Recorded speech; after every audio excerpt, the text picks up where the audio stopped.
Hello students, welcome to दक्षिणा ई classroom. बहुत बहुत बहुत स्वागत है प्यारे बच्चों आपका दक्षिणा ई क्लासरूम चैनल पर। मैं प्रदीप सिंह आपके साथ हूं एक्सरसाइज 1 प्रैक्टिस शीट इलेक्ट्रोस्टैटिक्स के सॉल्यूशंस के साथ। और हम क्या करेंगे प्यारे बच्चों, क्वेश्चन के साथ साथ जो भी कॉन्सेप्ट इन्वॉल्व होगा कोशिश करेंगे वो भी बताते चले जाएंगे। और अगर उसी टाइप का कोई और क्वेश्चन फ्रेम हो सकता होगा या हल्का सा ट्विस्ट करके क्वेश्चन बन सकता होगा तो हम कोशिश करेंगे उसको भी एक्सप्लेन करने की। आइए बच्चों देखते हैं पहला क्वेश्चन। बेटा कह रहे हैं ये -2q चार्ज है, ये +q चार्ज है, और बेटा मेरे से यहां पर ये पूछा गया है कि बताइए कि कहां पर एक q चार्ज रखें ताकि वो इक्विलिब्रियम में हो। बेटा देखिए, अगर एक प्लस चार्ज रखना है तो अगर मैं इधर रखूंगा तो बेटा यहां पर क्या होगा, अगर इस तरफ रखता हूं तो इस ये पास में है, इसका अट्रैक्शन ज्यादा आएगा, ये दूर है इसका रिपल्शन कम आएगा, और ये चार्ज भी कम है तो रिपल्शन और कम आएगा। बीच में रखूंगा तो बेटा ये रिपेल करेगा और ये अट्रैक्ट। यहां पे अगर प्लस होगा तो बेटा दोनों फोर्स सेम डायरेक्शन में आएंगे तो बेटा नेट फोर्स 0 होने का सवाल ही नहीं पैदा होता। तो इसका मतलब फाइनली जो कंडीशन मिलेगी बेटा वो क्या कंडीशन मिलेगी, हमको जो रखना चाहिए चार्ज पार्टिकल को वो कहीं यहां रखना पड़ेगा, है ना। क्योंकि बेटा अब ये चार्ज तो छोटा है पर डिस्टेंस कम है तो हो सकता है इसके बराबर हम फोर्स कर पाए। अब बेटा मैंने आपको अपनी पिछली वीडियो में भी बोला था कि अगर आपको अब ये सोचना है कि इक्विलिब्रियम पोजीशन कहां होगी, तो मान लो इससे x डिस्टेंस पे होगी तो बेटा इससे क्या डिस्टेंस होगा, बेटा जो इससे फोर्स आएगा k3q/x², वही मैं चाहता हूं k3q/x² इससे आ जाए, पर इसमें ऊपर 2 आ जा रहा है तो इससे क्या डिस्टेंस मेरे को एज्यूम करना चाहिए फिर x√2, ताकि डिस्टेंस मतलब ताकि फोर्स जो आ जाए प्यारे बच्चों वो बराबर आ जाए k2q/x√2²। तो बच्चों मैं बस आपको ये कहना चाह रहा हूं कि यहां पर x√2 ये x, तो ये चीज क्या हो जाएगी प्यारे बच्चों, ये डिस्टेंस कितना आ जाएगा x√2 - x, x√2 - 1, ये हो जाएगा l। तो x क्या आ जाएगा बेटा l/√2 - 1, √2 + 1 से ऊपर नीचे मल्टीप्लाई करिए तो क्या बन जाएगा l × √2 + 1। आई होप बच्चों मैं आपको समझा पाया, बहुत ही सिंपल बात थी ये। मैंने क्या किया बेटा, मैं आपको फिर से बता दे रहा हूं। मैंने यहां पर -2q चार्ज था, यहां q चार्ज था, +q चार्ज रखना है ताकि इक्विलिब्रियम में हो। यहां पॉसिबल नहीं है क्योंकि ये चार्ज भी बड़ा है और डिस्टेंस भी इससे कम है, तो इससे जो फोर्स आए और जो इस चार्ज से फोर्स है वो बराबर आ जाए ऐसा पॉसिबल है ही नहीं। हाँ डायरेक्शन तो अपोजिट आएगा पर नेट फोर्स 0 नहीं हो पाएगा, तो केवल और केवल यही रीजन था। अब बेटा k3q/x² इससे फोर्स आ रहा है तो वही इससे आ जाए, पर इसमें ऊपर 2q × q बन जा रहा है तो नीचे भी 2 बन जाए, इसलिए x√2 ले लिया, ठीक है। तो अब ये बेटा डिस्टेंस x√2 है, ये x है तो ये क्या हो जाएगा x × √2 - 1, यहां से x आ गया। अब √2 + 1 से ऊपर नीचे मल्टीप्लाई कर दीजिए, नीचे 2 - 1 1 रह जाएगा। तो जिस फॉर्म में आंसर हो आप वैसे दे सकते हैं, ठीक है। आई होप मैं आपको ये समझा पाया हूं। इसके बाद पूछ रहे हैं कि अगर इस चार्ज को मैं डिस्टर्ब करता हूं तो ये इक्विलिब्रियम कैसा है, स्टेबल या अनस्टेबल। बच्चों बस मैं आपको ये कह रहा हूं कि अगर आप ये सोचना चाहते हैं ये स्टेबल है या अनस्टेबल है, बेटा वैसे तो मैं कह रहा हूं कि ये पर्टिकुलर केस आपको बहुत कायदे से आना चाहिए, काफी इंपॉर्टेंट केस है ना। तो बेटा देखिए, अगर मैं इसको इधर को डिस्प्लेस करता हूं, अभी दोनों से फोर्स क्या है प्यारे बच्चों, बराबर है ना। जैसे मान लो कि इस तरफ से फोर्स आ रहा है ये, है ना, और इस तरफ से आ रहा है ये, दोनों बराबर है और कैंसिल हो गए। पर बेटा अब सोचो जब मैं इसके पास लेके जाऊंगा बेटा, फोर्स ना 1/x² का ग्राफ आना चाहिए, k3q/x²। इस तरीके का होता है, शुरुआत में x पे चेंज तेजी से आता है, बाद में उतना ही जब आगे बढ़ेंगे तो बेटा चेंज इन फोर्स उतना ज्यादा नहीं होगा जितना शुरुआत में होता है। इसका मतलब क्या हुआ कि जो इसका फोर्स है जब पास जाऊंगा तो वो ज्यादा तेजी से बढ़ेगा, जो रिपल्शन वाला है प्यारे बच्चों वो ज्यादा तेजी से बढ़ जाएगा। मान लो पहले इतने इतने थे, बराबर थे, तो इसमें जो इंक्रीज आएगा वो ज्यादा आएगा। हाँ अट्रैक्शन में भी इंक्रीज आएगा पर उतना नहीं, तो इसलिए नेट में जब मैं इसको इधर धकेलूंगा तो ये उधर ही जाना चाहेगा, अपनी पोजीशन पे वापस ही आना चाहेगा। तो प्यारे बच्चों जब ये अपनी पोजीशन पे वापस आना चाहता है तो ऐसे इक्विलिब्रियम को क्या बोलते हैं, स्टेबल इक्विलिब्रियम। क्या बोलते हैं, स्टेबल इक्विलिब्रियम। बेटा कहने के लिए तो ये क्वेश्चन खत्म हो चुका है, लेकिन मैं आपको ये वाली लास्ट वाली बात फिर बता रहा हूं। बेटा जो फोर्स होता है ना बेटा, वो कब ज्यादा तेजी से वेरी करेगा, 1/x² का ग्राफ तेजी से वेरी तब करता है जब x छोटा होता है, तब बहुत तेजी से स्टीप होता है कर्व बिल्कुल। तो बेटा मैं बस आपको ये कहना चाह रहा हूं, जब पास में जाएंगे तो इसका जो इसके कारण जो मतलब जो चेंज आएगा, इसके फोर्स में जो चेंज आएगा जिससे डिस्टेंस कम है वो ज्यादा चेंज आएगा, तो रिपल्शन वाला ज्यादा बढ़ जाएगा। हाँ अट्रैक्शन वाला भी बढ़ेगा क्योंकि पास जा रहे हैं, पर उतना नहीं। तो नेट में क्या होगा बेटा, ये वापस आना चाहेगा। आई होप मैं आपको समझा पाया हूं, काफी सिंपल है। अब देखो बेटा, अब अगर मान लो कोई मेरे से ये कह दे, बेटा ये तो काफी आसान है, लेकिन कोई अगर मान लो मेरे से ये कह दे कि ये बताओ कि टाइम पीरियड क्या है, जब हम इसको छोटा सा, अगर मान लो x इज वेरी स्मॉल, हम बहुत थोड़ा सा धकेलते हैं इसको, तो बेटा जो टाइम पीरियड आएगा वो कितना आएगा? तो बेटा टाइम पीरियड के लिए बेटा हमको करना क्या होता है? रीस्टोरिंग फोर्स निकालना होता है। And restoring force, if that restoring force comes proportional to the displacement from mean position, then the particle undergoes SHM, and to calculate its time period compare it with m omega square into displacement from the mean position।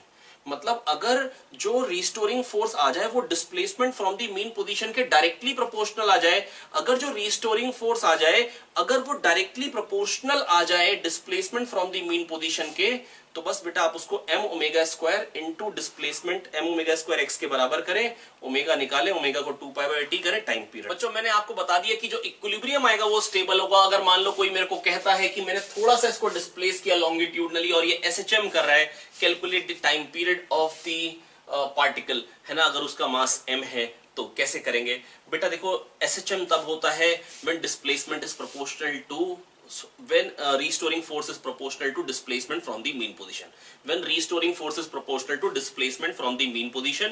और जब अगर मान लो displacement को x से denote करते थे, अगर force kx type का आ जाए उसको m ओमेगा स्क्वायर x के बराबर करते थे, ओमेगा को निकालते थे, उसको 2π/t के बराबर करके टाइम पीरियड निकालते थे। मेरी नेक्स्ट वीडियो SHM पे ही आने वाली है, आप बहुत आराम से देखें उसको। अगर कोई भी आपको कंफ्यूजन है तो आप देख सकते हैं, वो वीडियो आपको क्लियर हो जाएगी। मैं बच्चों बस आपको ये कहना चाह रहा हूं कि देखो ध्यान से, इससे जो फोर्स आ रहा है, मान लो अभी जब इक्विलिब्रियम में, तो मान लो इससे आ रहा है F1, ठीक है, मैं जानता हूं कि जो इससे फोर्स आ रहा है F2, अगर मान लेते हैं उसको, तो वो ये दोनों बराबर है अभी। अब बेटा होगा पता है क्या, जब मैं इसको करीब लेके जाऊंगा, इसके थोड़ा सा इसके पास लेके जाऊं इसको, तो होगा क्या बेटा, ये वाला फोर्स बढ़ जाएगा, है ना, और ये वाला जो फोर्स है, हाँ ये भी बढ़ जाएगा। पर बेटा इंक्रीज किस में ज्यादा आएगा? बेटा मैंने अभी आपको बताया कि जो फोर्स है वो 1/x² का ग्राफ होता है, तो इनिशियली बहुत तेजी से वेरी करता है, बाद में उतना तेजी से चेंज नहीं होती है वैल्यू। तो बेटा ये जो रिपल्शन वाला है ये ज्यादा तेजी से बढ़ेगा। अब मैं कह रहा हूं मान लो F जो रिस्टोरिंग फोर्स आएगा ना इस केस में, बेटा वो पता क्या आएगा, change in value of F1 का मैग्नीट्यूड ले लो और change in value of F2 का मैग्नीट्यूड ले लो, उनका डिफरेंस। कैसे? मान लो ये 4 से बढ़ गई, ये 1 से बढ़ गई, तो रिस्टोरिंग फोर्स आएगा कितना? 3 ही तो आएगा, मतलब इंक्रीज इन वैल्यू का डिफरेंस। अरे भैया पहले मेरी तरफ से दो फोर्स इधर उधर से लग रहे थे, बराबर थे, 0 था नेट फोर्स, इधर से भी बढ़ा इधर से भी बढ़ा, पर इधर से ज्यादा इंक्रीज हो गया, तो इधर से 4 बढ़ गया, इधर से 1, तो नेट में तो फोर्स 3 आ जाएगा ना यार। तो बस मैं आपको प्यारे बच्चों ये कहना चाह रहा हूं, जो increase in value of forces है उनका जो डिफरेंस ले लेंगे, है ना, वही रिस्टोरिंग फोर्स हो जाएगा। आइए करने की कोशिश करते हैं। dF1 कैसे निकालेंगे? पहले तो F1 लिखते हैं KQ/x², तो dF1 क्या आ जाएगा, मैग्नीट्यूड लेना है तो इसलिए x की पावर -2 का डिफरेंशियल क्या हो जाएगा बेटा, -2/x³, -2KQ/x³ dx, और मैग्नीट्यूड लेना है इसलिए इस माइनस को हटा दो। गुड। अब change in value of F2, पहले तो F2 लिखो। F2 क्या आएगा प्यारे बच्चों? F2 को कैसे लिखना होगा, 2KQ। अब बेटा बताओ मैं x√2² लिखूं डिफरेंशियल लेने के लिए, या x√2 को एक नाम दे दूं y और y² लिखूं? बेटा मेरे को ना y² लिखना पड़ेगा। आप ध्यान से समझिएगा बेटा, dx को मैं डिस्प्लेसमेंट कह रहा हूं। अगर मैं गलती कर बैठूंगा ना बेटा, अगर यहाँ पे मैं x√2² लिख दूं और बेटा मैं कहूं जो इस x में चेंज आए वही इस x में चेंज आए, बेटा x में चेंज बराबर नहीं है दोनों की डिस्प्लेसमेंट। बेटा जो डिस्प्लेसमेंट हुई है, dx को मैं डिस्प्लेसमेंट कह रहा हूं, अगर वही dx इसमें हुआ तो बेटा इससे जो डिस्टेंस है वो x√2 है। अगर dx वही है बेटा, जो डिस्टेंस है वो x√2 है, तो जो डिस्प्लेसमेंट होगी, जो चेंज आएगा वो √2 dx है। आप सोचो y है √2x, है ना, अगर dy क्या है, dy है डिस्प्लेसमेंट, चेंज इन पोजीशन, तो dy आएगा √2 dx, और अगर dx सेम ले लिया गलती से तो गड़बड़ हो जाएगी। तो पहले आप उसको y लिख दीजिए, मैं आपको बताता हूं आगे, आपको क्लियर हो जाएगी। बहुत सिंपल बात कर रहा हूं, ये F2 है, तो change in value of F2 का मैग्नीट्यूड 2K, अच्छा इक्वल टू आ जाएगा 2 बेटा y की पावर -2 का डिफरेंशियल -2/y³, माइनस लेने की जरूरत बिल्कुल भी नहीं है बच्चों, 2KQ/y³ dy, और dy को मैं dx कहने वाला हूं, यहां dy लिखना चाहिए था क्योंकि dy और dx बराबर है। जो बेटा जो इससे जो डिस्टेंस में जो चेंज आया और जो इससे जो डिस्टेंस में चेंज आया बेटा वो बराबर है। आई होप आपको समझ में आ पाया होगा बच्चों। अब बेटा कुछ नहीं बेटा, y की वैल्यू थी क्या, y की वैल्यू मान लो जो इक्विलिब्रियम पोजीशन में जानता हूं वो x, ये निकल के है, इसको नाम a दे देते हैं। तो अगर ये a हो जाएगा तो इससे डिस्टेंस a√2 हो जाएगा, तो y की वैल्यू a√2 हो जाएगी, है ना। अब पुट करें और बेटा df1 minus df2 restoring force निकाल लें। आइए यहां निकाल लेते हैं। तो रिस्टोरिंग फोर्स क्या निकल के आ जाएगा बच्चों, बताएंगे फटाफट से। यहां पर पहले x√2 स्क्वायर पुट कर ही लेते हैं, है ना। तो ये क्या बन जाएगा ये देख लेते हैं। df2 का मैग्नीट्यूड क्या निकल के आ रहा है ये भी देख लेते हैं। ये निकल के आ रहा है 4k⁻q और ये अब पुट कर लो x√2। तो बेटा या आप x√2 कह लो या इस x को ही आप a नाम दे दो, है ना। अगर ये जो डिस्टेंस है बेटा मैंने ना डेफिनेटली 2q और q वाली कंडीशन में दे दी है। आपको जब भी अगर वैल्यू मिलेगी ना बेटा, जब भी क्वेश्चन मिलेगा टाइम पीरियड निकालने के लिए, तो वो ऐसा होगा कि इतना भयानक नहीं आएगा जो डिस्टेंस आएगा, है ना। वो आराम से आ जाएगा, जैसे वो वैल्यू भी ऐसी लेंगे -4q। पर मैं जस्ट आपको एग्जांपल दे रहा था कि इसी में ही सीख लेते हैं बात। आइए देखते हैं। तो मैं कह रहा हूं मान लो x को a मान लो, तो यहाँ पे a³ आ जाएगा, यहाँ पे a√2 क्यूब। a√2 क्यूब क्या हो जाएगा 2√2 a³ और dy को dx के बराबर कर दिया, ठीक है। अब बेटा कुछ नहीं बचा है, हमको क्या करना है बेटा df1 माइनस df2, है ना। ये करेंगे तो बेटा रिस्टोरिंग फोर्स आ जाएगा। ये क्या निकल के आ जाएगा, इसमें क्या आ रहा है बेटा, ये √2 आ रहा है, ध्यान से देखिए, यहाँ पे √2 आ जाएगा, 2 2 4 और यहाँ √2 बन जाएगा।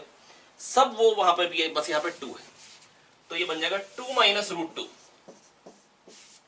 k⁻q/a³। ये आ गया रिस्टोरिंग फोर्स, अच्छा into dx। Restoring force proportional to displacement आ गया बेटा। अब इसको किसके बराबर करना है, इसको बराबर करना होगा प्यारे बच्चों मेरे को m⍵² dx, है ना। और फिर हम क्या करेंगे dx को काट देंगे, ओमेगा को निकाल लेंगे और ओमेगा हो जाएगा 2π/t। आप टाइम पीरियड कैलकुलेट कर पाएंगे। आई होप बेटा आपको समझ में आ पाया होगा। बेटा इलेक्ट्रिक फील्ड का ग्राफ बनाना है, 4 केसेस है जब पॉजिटिव चार्ज है, खाली इनके बीच में बनाना है। कल ही बताया था बेटा मैंने आपको स्ट्रेट ऑब्जेक्टिव टाइप के सॉल्यूशन में, बेटा इसके जस्ट पास में इधर इलेक्ट्रिक फील्ड क्या होगी बेटा, जस्ट पास में अगर चार्ज रखेंगे पॉजिटिव डायरेक्शन में इनफाइनाइट फोर्स आएगा, है ना। और दोनों बराबर हैं बेटा, इसलिए बीच में तो 0 आएगा ही आएगा। और इसके जस्ट पास में इधर रखेंगे तो क्या आएगा बेटा, फोर्स आएगा बेटा बहुत बड़ा, और वो भी -इनफाइनाइट, नेगेटिव डायरेक्शन में आएगा, मतलब -इनफाइनाइट। बस इनको ज्वाइन कर देना, यही समझाया था मैंने आपको डायरेक्टली, है ना। और अगर ये नहीं क्लियर हुआ हो बेटा मेरी पिछली वीडियो देखिए, आपको बहुत अच्छे से क्लियर हो जाएगा। अगर मान लीजिए नेगेटिव है, ठीक है बेटा, ये मैंने आपको कल भी बताया था वैसे, अगर आपको याद हो, अगर आपने मेरी स्ट्रेट ऑब्जेक्टिव टाइप की वीडियो देखी हो, है ना, जो 1 ऑप्शन करेक्ट की मैंने प्रैक्टिस शीट की बनाई थी, वो प्लीज आप देखिए तो आपको क्लियर हो जाएगा। बेटा इसके कारण बेटा ऐसे आता है इलेक्ट्रिक फील्ड का ग्राफ, और इसके कारण इस तरीके से आता है। तो इन दोनों के एडिशन बेटा बीच में एक जगह 0 आएगा, और इन्फिनिटी में छोटे, मतलब ये छोटा सा आपको करना है, सब्ट्रैक्ट करते चलो, थोड़ा थोड़ा नीचे ले आओ ग्राफ को, ये 0 आ गया। अब इतना ऊपर उठाना है, इसको ऊपर उठाते चलो थोड़ा थोड़ा, बेटा ग्राफ कुछ इस तरीके का बन जाएगा। आई होप मैं आपको समझा पाया बच्चों, ठीक है। और नेगेटिव है तो अब बेटा क्या होगा बेटा, यहाँ पे +1 चार्ज पे जो फोर्स आता है वो इलेक्ट्रिक फील्ड। वैसे फोर्स पर यूनिट टेस्ट चार्ज बोलना ज्यादा अच्छा है, पर बेटा आप मन में 1 चार्ज मान भी लो तो उससे कोई फर्क नहीं पड़ता, बस चार्ज डिस्ट्रीब्यूशन चेंज मत करना, है ना। अभी तो आपके हाथ में चार्ज डिस्ट्रीब्यूशन, तो बेटा ये क्या होगा बेटा, ये अट्रैक्ट करेगा और वो भी नेगेटिव इनफाइनाइट में फोर्स आएगा। और यहां रखेंगे तो बेटा ये अट्रैक्ट करेगा तो पॉजिटिव इनफाइनाइट में फोर्स आएगा, बीच में 0 तो आएगा ही आएगा, क्योंकि दोनों चार्ज सेम साइन के। अब जस्ट अगर इधर रखेंगे तो क्या करेगा, ये रिपेल करेगा पॉजिटिव इनफाइनाइट में। जस्ट यहां रखेंगे तो ये भी अट्रैक्ट करेगा पॉजिटिव इनफाइनाइट में। तो बेटा अब तो बीच में 0 आने का सवाल ही नहीं है, बस इनको जोड़ दीजिए।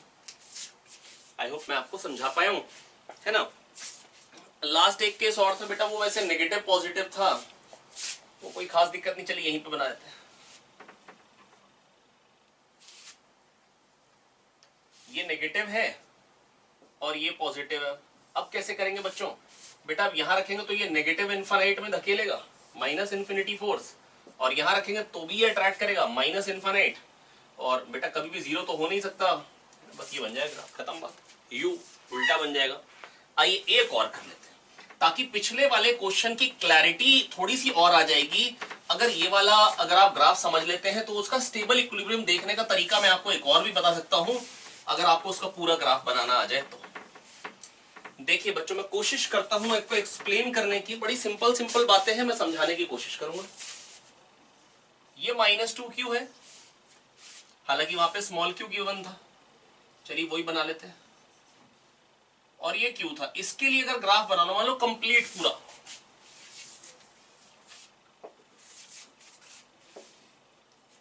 बेटा एक है मैथमेटिकल तरीका जो कि मैं बिल्कुल आराम से बनवा सकता हूं, जैसे मैंने स्ट्रेट ऑब्जेक्टिव टाइप में बनवाया था एक क्वेश्चन का ग्राफ, जहां पर दो चार्जेस थे वाई एक्सिस पे उसका, है ना। अब मैं इसको फिजिक्स के तरीके से कैसे बना सकते हैं वो समझाना चाहता हूं आपको। बेटा एक तो पहली बात, जस्ट पास में रखेंगे तो सबसे पहले सोचो कि फोर्स कैसा आएगा, इनफाइनाइट, प्लस इसके जस्ट पास में रखेंगे, सॉरी ये तो नेगेटिव है तो ये अट्रैक्ट करेगा, तो नेगेटिव इनफाइनाइट, सॉरी, और इसके जस्ट पास रखेंगे तो क्या होगा, तो भी रिपेल करेगा, नेगेटिव इनफाइनाइट। अब बेटा ये तो बिल्कुल पक्की बात है। अब लेकिन जो मिनिमा है ना बेटा, ये सिमेट्रिक नहीं है। देखो अगर ये -q + q होता है तो बिल्कुल जो मिनिमा आता है ना, बिल्कुल बीचों बीच आता। क्यों? क्योंकि बेटा इसके कारण जो ग्राफ आएगा, मैं आपको बताता हूं, इसके कारण जो ग्राफ आएगा, खाली अगर माइनस के कारण जो ग्राफ आएगा वो इस तरीके का आएगा, खाली प्लस के कारण इधर वाला ग्राफ ऐसा आएगा। इन दोनों का एडिशन करेंगे ना, दिस प्लस दिस, तो वो बिल्कुल यू बन जाएगा, बिल्कुल सिमेट्रिक।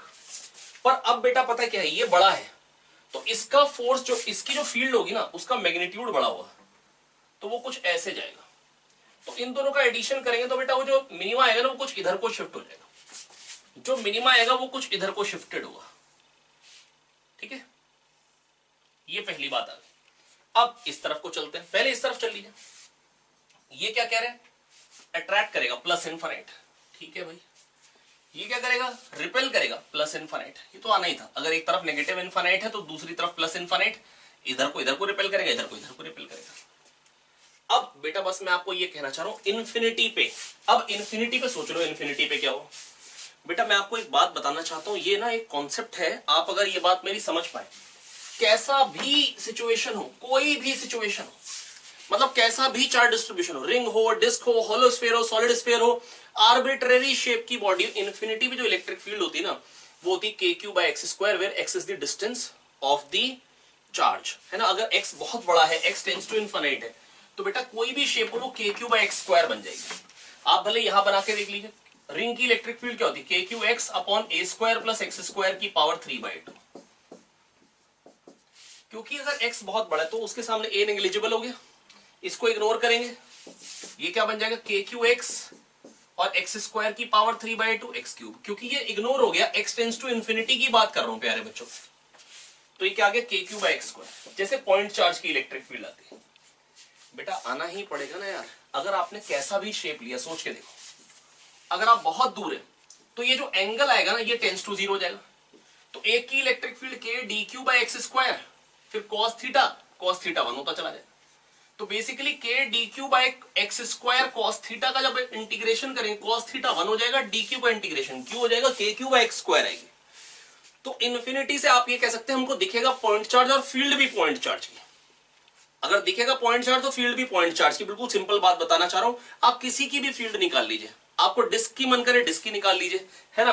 तो आप देखेंगे x टेंड्स टू इन्फिनिटी पे हमेशा kq/x² आएगी और कोई वेरिएशन नहीं आएगा, और आएगा ही वही, क्योंकि बेटा क्योंकि देखो इसका जो डायमेंशन है, इसके किसी भी पॉइंट से डिस्टेंस को मैं x कह सकता हूं। ये नहीं कि ये x है और ये x+1, बेटा इन्फिनिटी +1 भी इन्फिनिटी होता है, x+1 को x ही कह दूंगा बेटा। आप समझ रहे हैं शायद मेरी बात, है ना। तो बच्चों मेरी बात थोड़ा सा फील करने की कोशिश करिएगा, है ना। अब बेटा मैं इन्फिनिटी की बात करता हूं।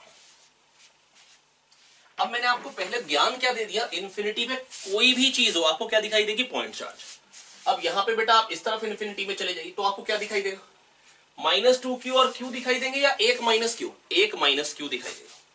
तो अगर यहां पे आप चार्ज को रखेंगे तो वो क्या कहेगा, नेगेटिव 2q, q दोनों ही दिखाई देंगे, एक दिखाई देगा, इन दोनों का सम वो क्या हो जाएगा, -q। और वो क्या कहेगा, माइनस प्लस को क्या कहेगा, अट्रैक्ट करेगा, आ जा। लेकिन बहुत थोड़ा सा, क्योंकि डिस्टेंस बहुत ज्यादा, टेंड्स टू 0, लेकिन नेगेटिव डायरेक्शन में फोर्स। तो बेटा अभी यहां पर क्या आया था, इसके पास में क्या था, प्लस इनफाइनाइट। तो प्लस इनफाइनाइट में नेगेटिव में टेंड्स टू 0 जाना, तो बीच में 0 आना ही पड़ेगा, बस खत्म बात है। प्लस इनफाइनाइट से नेगेटिव में टेंड्स टू 0 जाना, बीच में 0 आना ही पड़ेगा। और मैंने भी निकलवाया था इससे x पे और इससे x रूट 2 पे, याद आ गया होगा आपको शायद, है ना, ये ग्राफ आएगा। अब बस ये समझ लीजिए ये एग्जैक्टली ऐसा नेचर क्यों आता है, कई बार मैं क्लास में सिखा भी देता हूँ ये चीजें, लेकिन बेटा बस ये कहूंगा ये मैथ्स हो जाती है, आप ये नेचर की कोई खास रिक्वायरमेंट हमको है नहीं, इसलिए मैं इस नेचर पे नहीं जाऊंगा। मैंने आपको तरीका बताने की कोशिश करी कि ऐसा ये प्लस इनफाइनाइट से नेगेटिव में जाना है तो बीच में जीरो आएगा ही आएगा, है ना। अगर आपका बहुत ज्यादा मन करेगा तो आप कमेंट बॉक्स में डालिएगा, मैं इसका पूरा मैथमेटिक्स बना के डाल दूंगा, ठीक है। पर आपके काम का नहीं, फिजिक्स के पॉइंट ऑफ व्यू से अगर आप इतना समझ ले, ये मैंने आपको बेस्ट पॉसिबल चीज बता दी, आप किसी भी चीज का ग्राफ बना लेंगे। इधर रखेंगे तो क्या आएगा बेटा, ये अट्रैक्ट कर रहा है प्लस इनफाइनाइट। अब इन्फिनिटी से देखेंगे, अब अगर इधर वाले इन्फिनिटी पे पहुंच जाए तो -2q, दो दिखाई देंगे, एक -q, एक बन जाएगा, तो उसकी फील्ड क्या होगी, माइनस वाला क्या करेगा, अट्रैक्ट करेगा, प्लस इन्फिनिटी में टेंड्स टू 0। अच्छा, प्लस इन्फिनिटी से और इन्फिनिटी पे जो फोर्स आ रहा है वो प्लस में टेंस, क्योंकि इन्फिनिटी पे फोर्स तो बहुत कम आना है, और ये एक ही बन रहा है -2q, बल्कि एक दिखाई देगा -q, उसी की फील्ड, और वो क्या कहेगा, पॉजिटिव में टेंस टू 0, पॉजिटिव में टेंस टू 0। इन्फिनिटी पे जो फोर्स आएगा वो बहुत थोड़ा सा आएगा, लेकिन टेंस टू 0 पॉजिटिव में, तो इन्फिनिटी से टेंस टू 0 पे जाना है, और बीच में 0 आना ही नहीं था, हमको पता भी है। कैसे पता है, क्योंकि ये नेगेटिव वाले का फोर्स जो आएगा बेटा हमेशा वो ज्यादा आएगा, क्योंकि ये चार्ज भी बड़ा है और डिस्टेंस भी कम है। इसका जो रिपल्शन आएगा वो चार्ज भी छोटा और डिस्टेंस भी बड़ा है, बेटा हमेशा इधर कोई फोर्स आएगा हमेशा पॉजिटिव डायरेक्शन में ही आएगा, आप फील भी कर सकते हैं। ये ग्राफ बन गया, कोई भी बनेगा, है ना, बिल्कुल सिंपल है। आई होप समझ में आ गया होगा बच्चों। आइए देखिए बच्चों, ये क्वेश्चन है, इसमें कह रहे हैं बेटा एक घड़ी है जिसपे 1 पे -q चार्ज है, 2 पे -2q चार्ज है, 3 पे -3q चार्ज है ना, एंड सो ऑन 12 पे -12q चार्ज है। कह रहे हैं कितने बजे इलेक्ट्रिक फील्ड और आर हैंड सेम डायरेक्शन में होंगे। इलेक्ट्रिक फील्ड का डायरेक्शन आर हैंड, मतलब कब आर हैंड इलेक्ट्रिक फील्ड का डायरेक्शन पॉइंट करेगा, कितने बजे वो बताना है। तो बेटा देखो, पहली बात बेटा -12q को आप मान सकते हैं -6q दो बार, तो बेटा एक -6q की फील्ड दूसरे -6q से कैंसिल हो जाएगी, तो यहाँ पे -6q आ गया। और यहाँ पे -7q को बेटा आप क्या मान सकते हैं, यहाँ पे आप मान सकते हैं -6q और -q, तो ये -q और -q की फील्ड कैंसिल हो जाएगी, तो बचेगा क्या बेटा यहाँ पे -6q, है ना। और सिमिलरली बेटा आप हर एक को अगर आप कंसिडर करते हैं, इसको लिखेंगे -6q और -2q, तो -2q की फील्ड्स आपस में कैंसिल हो जाएंगी खाली -6q की। सिमिलरली ये भी -6q आ जाएगा। सिमिलरली इसको भी हटा के यहाँ पे -6q बना सकते हैं, और सिमिलरली इसको भी हटा के यहाँ पे -6q बना सकते हैं। अब बेटा जो फील्ड आ रही है वो किधर को आ रही है, इधर को, इसके कारण -6q के कारण, ये वाले -6q के कारण इधर, ये वाले -6q के कारण इधर, ये वाले -6q, और सबके कारण बराबर होगी, इसके कारण इधर और इसके कारण, और सबका ये दो वेक्टर लीजिए आप, दोनों सेम मैग्नीट्यूड के, एंगल बाइसेक्टर बिल्कुल बीचों बीच जाएगा, इन दोनों का भी एंगल बाइसेक्टर यही आएगा, इन दोनों का भी एंगल बाइसेक्टर यही आएगा, सबका एंगल बाइसेक्टर एक ही पॉइंट में जाएगा। आप ध्यान से फील करिए बेटा, जो इन दोनों का एंगल बाइसेक्टर आएगा ना, वही इन दोनों का एंगल बाइसेक्टर उसी पॉइंट पे आ रहा है, और इन दोनों का भी उसी पॉइंट पे आ रहा है, ध्यान से देखिए, है ना। और दो वेक्टर जब बराबर होते हैं तो बेटा रिजल्टेंट एंगल बाइसेक्टर से आता है, दैट इज ये पॉइंट क्या है 9 और 10 के बीच वाला 930, तो 930 पे our hand will point in the direction of electric field. I hope मैं आपको समझा पाया। आइए चलते अगले क्वेश्चन पे, क्वेश्चन नंबर 4 पे। उससे पहले आपको दिखाते रिन सफेदी।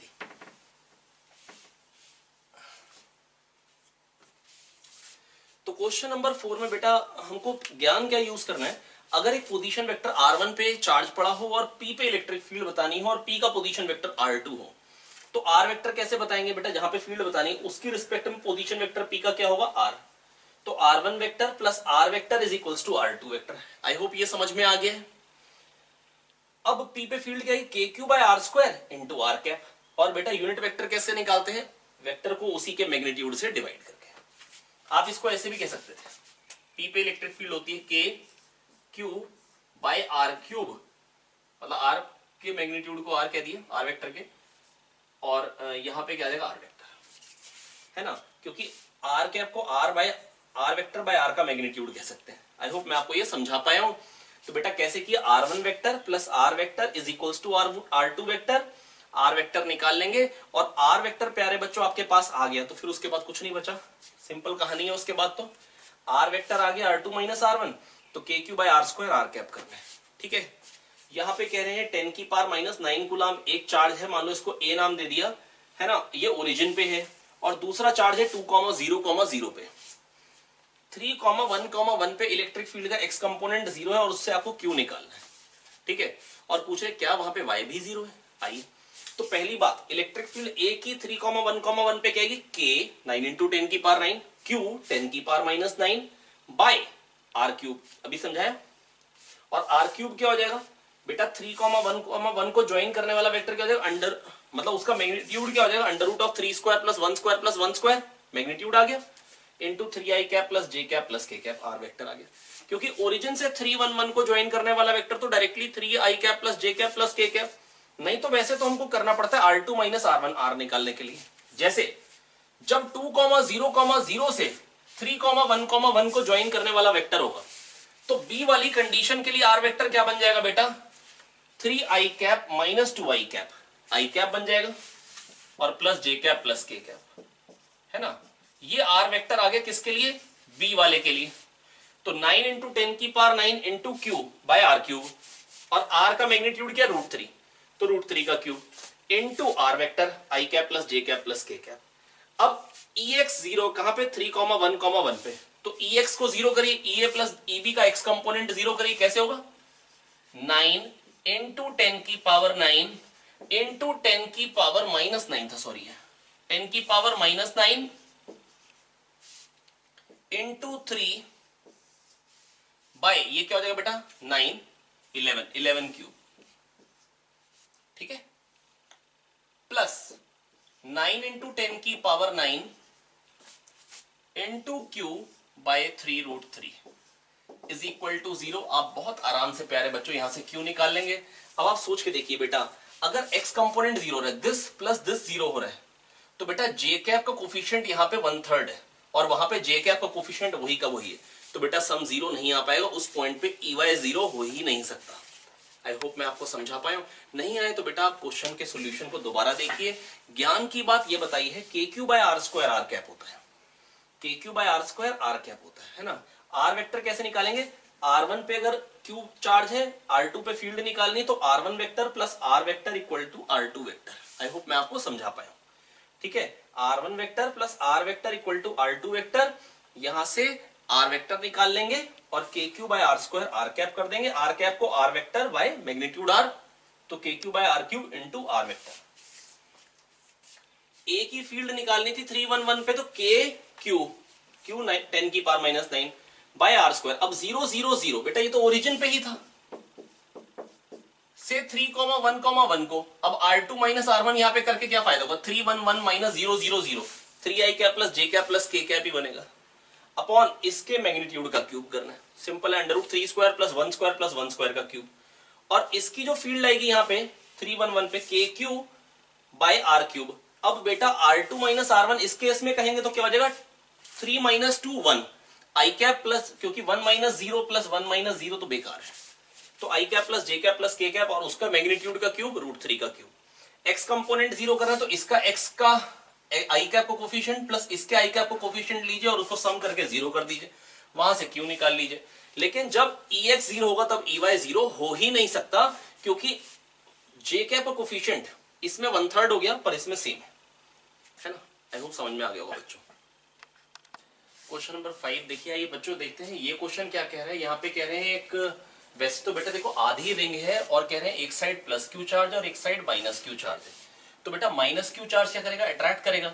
अगर मैं इसको यहां से हटा दूं, जैसा कि मैंने question number 6 of straight objective type जिसमें हेक्सागन वाला क्वेश्चन था, जब मैंने किया था, जब हेक्सागन वाला क्वेश्चन था वहां पर भी मैं यही कहता था माइनस क्यू हटा के यहाँ पे प्लस क्यू लगा दो, मतलब लेकिन यहाँ पे डिस्ट्रीब्यूटेड वाला है, तो बेटा सोचो अगर यहाँ DQ नेगेटिव वाला हो या यहाँ DQ पॉजिटिव वाला हो, बात तो एक ही रहेगी ना। तो यहाँ पर नेगेटिव वाला क्यू हटा दीजिए और यहाँ पे पॉजिटिव क्यू लगा दीजिए।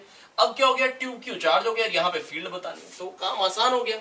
अब बेटा आर्क की बेटा फील्ड कितनी होती है, अगर आर्क लेंथ आर्क में अगर चार्ज हो, है ना, ये एक सेगमेंट में चार्ज हो, जैसे अगर क्यू और थीटा नॉट बेटा अगर एंगल हो, तो फील्ड क्या आती है बेटा, यहाँ पे फील्ड आती है, सेंटर पे जो फील्ड आती है वो आती है KQ by R square sine theta naught by 2 upon theta naught by 2। तो मैं आपको यही कहना चाह रहा हूं K 2Q by R square sine pi by 2 है ना, ये टोटल एंगल पाई है, तो sine pi by 2 upon pi by 2 है ना। आई होप आप लोगों को बेटा समझ में आ गया होगा, बहुत ही सिंपल है। Sine theta naught by 2, theta naught क्या होगा बेटा, पाई एंगल तक चार्ज है ना, ये पूरा का पूरा पाई एंगल हो गया है ना, तो sine pi by 2 upon pi by 2 है ना, यही आंसर है इसका है ना। क्योंकि अगर बेटा आप प्लस क्यू लेते कहते हैं इसके कारण फील्ड इधर है, इसके कारण इधर है, और फिर ये वाले कंपोनेंट जुड़ जाएंगे और ये वाले कंपोनेंट उड़ जाएंगे, कोई दिक्कत नहीं, पर टाइम खराब ज्यादा होगा है ना। इसमें बेटा थीटा एंगल पे ना ग्रेविटी फ्री स्पेस में क्यू चार्ज है, एम मास है उसका, हमने उसको फायर किया, कह रहे हैं बताओ मैक्सिमम रेंज कितनी आएगी। बेटा ये तो प्रोजेक्टाइल का सिंपल क्वेश्चन हो गया, मैक्सिमम रेंज कब आती है, वहां पे जब 45 होता था, जिधर 45 एंगल होता था जब है ना, हॉरिजॉन्टल से मतलब 45, मतलब जिधर को फोर्स होता था mg नीचे को होता था, उससे परपेंडिकुलर से 45। यहां पर बेटा चार्ज शीट है, फोर्स इधर को होगा और इसके परपेंडिकुलर से 45 एंगल पे आएगी है ना। और अगर आपको लगे नहीं हम तो ऐसे नहीं सोच सकते, तो करना स्टार्ट करें। जब बेटा ये यहां से जाएगा और यहां पहुंचेगा, तो ये तो पक्की बात है, जो इधर को कंपोनेंट है u cos थीटा उसने तो चेंज होना नहीं, जो इधर वाला कंपोनेंट है u cos थीटा वो तो चेंज होने वाला है नहीं, और जो इधर को कंपोनेंट है बेटा ये u cos थीटा जो है y कंपोनेंट, क्योंकि इस डायरेक्शन में कोई फोर्स नहीं है, फील्ड जो आएगी वो x डायरेक्शन में आएगी, तो x डायरेक्शन में ही एक्सेलरेशन आएगा, y डायरेक्शन में as there is no force and hence component of velocity in y direction will not change। अब बेटा जो फील्ड आ रही है बेटा वो इलेक्ट्रिक फील्ड क्या आएगी, सिग्मा बाय 2 एप्सिलॉन नॉट, ये फील्ड आएगी, तो एक्सेलरेशन इसके कारण क्या प्रोड्यूस होगा, क्यू ई बाय एम, ये एक्सेलरेशन आएगा sigma Q upon 2m epsilon not, ये आ गया एक्सेलरेशन। आई होप मैं आपको समझा पाया हूं। बेटा जो वेलोसिटी u sin थीटा इधर को थी, आप सोच के देखिए बेटा, जितनी x में नेगेटिव, जितना x पॉजिटिव में गए हैं उतना ही वापस आ गए, तो QE के कारण जो बेटा वर्क डन होगा ये कांस्टेंट फोर्स है। मैं स्ट्रेट ऑब्जेक्टिव टाइप में भी ये बात डिस्कस कर चुका हूं प्यारे बच्चों, F डॉट ds का इंटीग्रेशन करेंगे तो कांस्टेंट फोर्स है, क्योंकि शीट की जो फील्ड होती है, क्योंकि शीट की जो फील्ड होती है बच्चों वो यूनिफॉर्म फील्ड होती है, तो फोर्स जो होगा वो कांस्टेंट बनेगा, QE डॉट ds का इंटीग्रल हो जाएगा, तो F जो कि x में है और ds का इंटीग्रेशन s जो इधर को आ जाएगा, ये ds वेक्टर छोटी बेटा टोटल डिस्प्लेसमेंट क्या हो गई, अब यहां से यहां पहुंच गया ये है ना, तो f डॉट s ये क्या हो जाएगा बेटा zero, work done zero, change in kinetic energy zero है ना। इसका मतलब बेटा काइनेटिक एनर्जी में कोई चेंज नहीं आना चाहिए, जो स्पीड यहां थी u वही यहां पे भी होनी चाहिए u। अब बेटा u cos थीटा अगर ये है, ये u है और ये u cos थीटा, तो पक्का है कि ये u sin थीटा होगा, तभी तो u cos theta u sin theta मिलके ही तो रिजल्टेंट u दे सकते हैं। इसका मतलब जितनी इधर को वेलोसिटी थी u sin थीटा उतनी ही इधर को आ जाएगी प्यारे बच्चों u sin थीटा। तो अगर मैं v equal to u plus at लगा दूं x डायरेक्शन में, यहां पर बेटा ये जो चार्ज पार्टिकल हमने फायर किया है वो नेगेटिवली चार्ज है ना, ये पॉजिटिवली चार्ज है, तो फोर्स इधर को आने वाला है। I am applying v equal to u plus at in x direction, velocity कितनी हो गई x डायरेक्शन में, माइनस u sin थीटा, और इनिशियल वेलोसिटी क्या हो गई u sin theta plus at, और एक्सेलरेशन क्या हो जाएगा QE बाय m, और इलेक्ट्रिक फील्ड के बेटा एक्सेलरेशन ये लिखा हुआ वही लिख देता हूं पूरा, sigma q upon 2m epsilon naught into t। बेटा ये आ गया v equal to u plus at, यहां से टाइम ऑफ फ्लाइट आ जाएगा, यहां से क्या आ जाएगा प्यारे बच्चों, टाइम ऑफ फ्लाइट। इसको रब करते हैं, बहुत शानदार, पढ़ते हैं आगे। बेटा यहां से बेटा टाइम ऑफ फ्लाइट क्या निकल के आ जाएगा, 2 4 u sin theta m epsilon naught upon sigma q, ये आ गया टाइम ऑफ फ्लाइट। अब time of flight into u cos theta range हो जाएगी, तो रेंज क्या हो जाएगी, u cos theta into t, जो कि क्या बन जाएगी into t, u cos theta से मल्टीप्लाई करना है टाइम ऑफ फ्लाइट को, तो 4u स्क्वायर, बल्कि मैं इसको कह सकता हूं 2u स्क्वायर साइन 2 थीटा, क्योंकि जब मल्टीप्लाई करूंगा तो 2 साइन थीटा cos थीटा को साइन 2 थीटा कहने का बड़ी जोर से मन कर रहा है, कह दिया, और तो 2u square sine 2 theta m epsilon not भी है ना, जो टाइम सिग्मा क्यू नीचे आना है बस, सिग्मा एंड क्यू, बस बेटा अब इसकी मैक्सिमम वैल्यू क्या आएगी, यही मैक्सिमम वैल्यू होगी जब साइन 2 थीटा 1 हो जाएगा। आई होप आपको समझ में आ गया होगा। ठीक है, तो ये हो गया कंप्लीट। मैं डायरेक्टली भी आपको कह रहा था बेटा आप ये सोचते वहां पर मैक्सिमम रेंज क्या थी, u square by g, u square sine 2 theta by g. इसको ओरली करना होता तो मैं बोलता यू स्क्वायर बाय जी, बस जी के बदले अब एक्सेलरेशन क्या हो जाएगा, ये आप देखिए वही तो आंसर है, you square upon acceleration sigma Q upon 2m epsilon not, वही चीज आई है। तो वहां यू स्क्वायर बाय जी थी, यहाँ पे यू स्क्वायर बाय ए, जो भी एक्सेलरेशन आ गया।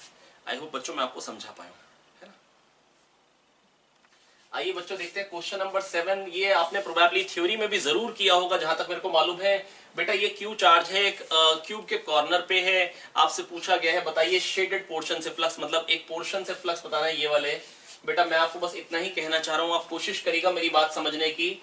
अगर मैं ये क्यूब को मैं इमेजिन कर लूं कि ये वाला क्यूब है, आप सोच के देखिएगा, ये आगे वाला क्यूब है, मान लो ये क्यूब ये वाला क्यूब था, है ना। मैं कोशिश कर रहा हूं, वैसे तो अपनी ड्राइंग यार इतनी अच्छी नहीं है ना, मैं ट्राई किया है ये दिखाने के लिए आपको। ये क्यूब है ना, जो कि ये वाला क्यूब है जो मैंने बना रखा था, जिसमें बेटा चार्ज सपोज कर लो कि इसके बदले यहां पे ले लेता हूं, कॉर्नर पे ही लेना था, है ना। और मेरे को इस पोर्शन से फ्लक्स बताना है ना, किसी भी इस वाले पोर्शन से बता सकता हूं या इस वाले, क्योंकि सिमेट्रिक सिचुएशन है। अब बेटा मैं बस आपसे इतना कहना चाह रहा हूं, इससे फ्लक्स बताना है। मैं कह सकता हूं इस क्यूब के बगल में 4 क्यूब उसी प्लेन में रख दिए, 4 उसके ऊपर, तो इसका जो फ्लक्स है बेटा वो 8 क्यूब में जाएगा। क्यू चार्ज का फ्लक्स 8 क्यूब में जाएगा, तो एक क्यूब में कितना आएगा, क्यू बाई 8 एप्सिलॉन नॉट। एक क्यूब में कितना आएगा प्यारे बच्चों, क्यू बाई 8 एप्सिलॉन नॉट, ये एक क्यूब में फ्लक्स आएगा, है ना। अब बेटा मैं बस आपको इतना समझाना चाह रहा हूं, ध्यान से समझिएगा मेरी बात को। वैसे तो बेटा अगर ये नहीं क्लियर हो पाया तो मैं ना इसका एक फोटोग्राफ यहां पे भी दिखा दे रहा हूं, ये आप देखिए आपके सामने आ गया फोटोग्राफ, है ना। शायद इसमें आपको ज्यादा बेटर क्लैरिटी आ रही होगी, है ना, लेकिन मैंने कोशिश करी आपको दिखाने की इसमें भी डायरेक्टली भी। अब बेटा समझने की कोशिश करिए कि अगर सपोज करिए कि मेरे हाथ में अगर मैं क्यूब ले लेता हूं, सपोज करो बच्चों मैं हाथ में क्यूब ले लेता हूं, ये देखिए मैंने क्यूब ले लिया, आई होप आप देख पा रहे होंगे इस क्यूब को, ठीक है। अब बेटा अगर सपोज करो यहां पे एक चार्ज रखा है, पॉइंट चार्ज, तो बेटा यहां जो फील्ड लाइंस बनेंगी वो तो इसी तरीके की होंगी, है ना। तो और बेटा ये एरिया वेक्टर इधर होगा, इलेक्ट्रिक फील्ड इधर को, तो ई डॉट ए बेटा इससे कोई भी फील्ड लाइंस क्रॉस नहीं कर रही है, तो बेटा इससे फ्लक्स क्या होगा, जीरो, या आप कह सकते हैं ई डॉट ए जीरो, क्योंकि एरिया वेक्टर इधर और इलेक्ट्रिक फील्ड इसी प्लेन में। ऐसी सिमिलरली इस फेस से भी जीरो आएगा। ऐसी सिमिलरली जहां पर बेटा यहां पर मान लो मैंने चार्ज रखा है, तो 3 फेस से फ्लक्स जीरो आएगा। आई होप आप समझ पा रहे मेरी बात, है ना। और बेटा यहां ये देखो, इससे जो फील्ड लाइन से कुछ पास करेंगे, ये जो ये वाला पोर्शन है शेडेड वाला, ठीक है। आई होप आपको मैं समझा पाया हूं। अब बेटा क्यूब, अब देखो बेटा मेरी बात समझेंगे ध्यान से, है ना। जैसे मान लो कि यहां पे चार्ज है, सपोज करो कोई भी पॉइंट ले लो, यहां पे मान लो चार्ज, तो 3 फेसेस से तो जाएगा नहीं। आप अपने रूम में इमेजिन करिए, मान लो ये जो बिल्कुल कॉर्नर वाला होगा ना आपके रूम में, वो वाला पॉइंट एज्यूम करिए, तो जो 3 वॉल उससे अटैच्ड है उससे तो जाएगा नहीं, और बाकी वॉल्स जो होंगी ए पे ए स्क्वायर एरिया आएगा, ए पे ए स्क्वायर एरिया आएगा, सिमेट्रिक है बिल्कुल कंडीशन, ए पे ए स्क्वायर एरिया आएगा, ठीक है। तो बेटा मतलब मैं ये कहना चाह रहा हूं कि अगर ये वाला आप देखेंगे, ये वाला शेडेड पोर्शन या ये वाला, ये ए पे ए स्क्वायर एरिया, ये ए पे ए स्क्वायर एरिया है, और ए पे ये वाला एरिया भी ए स्क्वायर है ना। तो बेटा तीनों से बराबर ही जाएगा।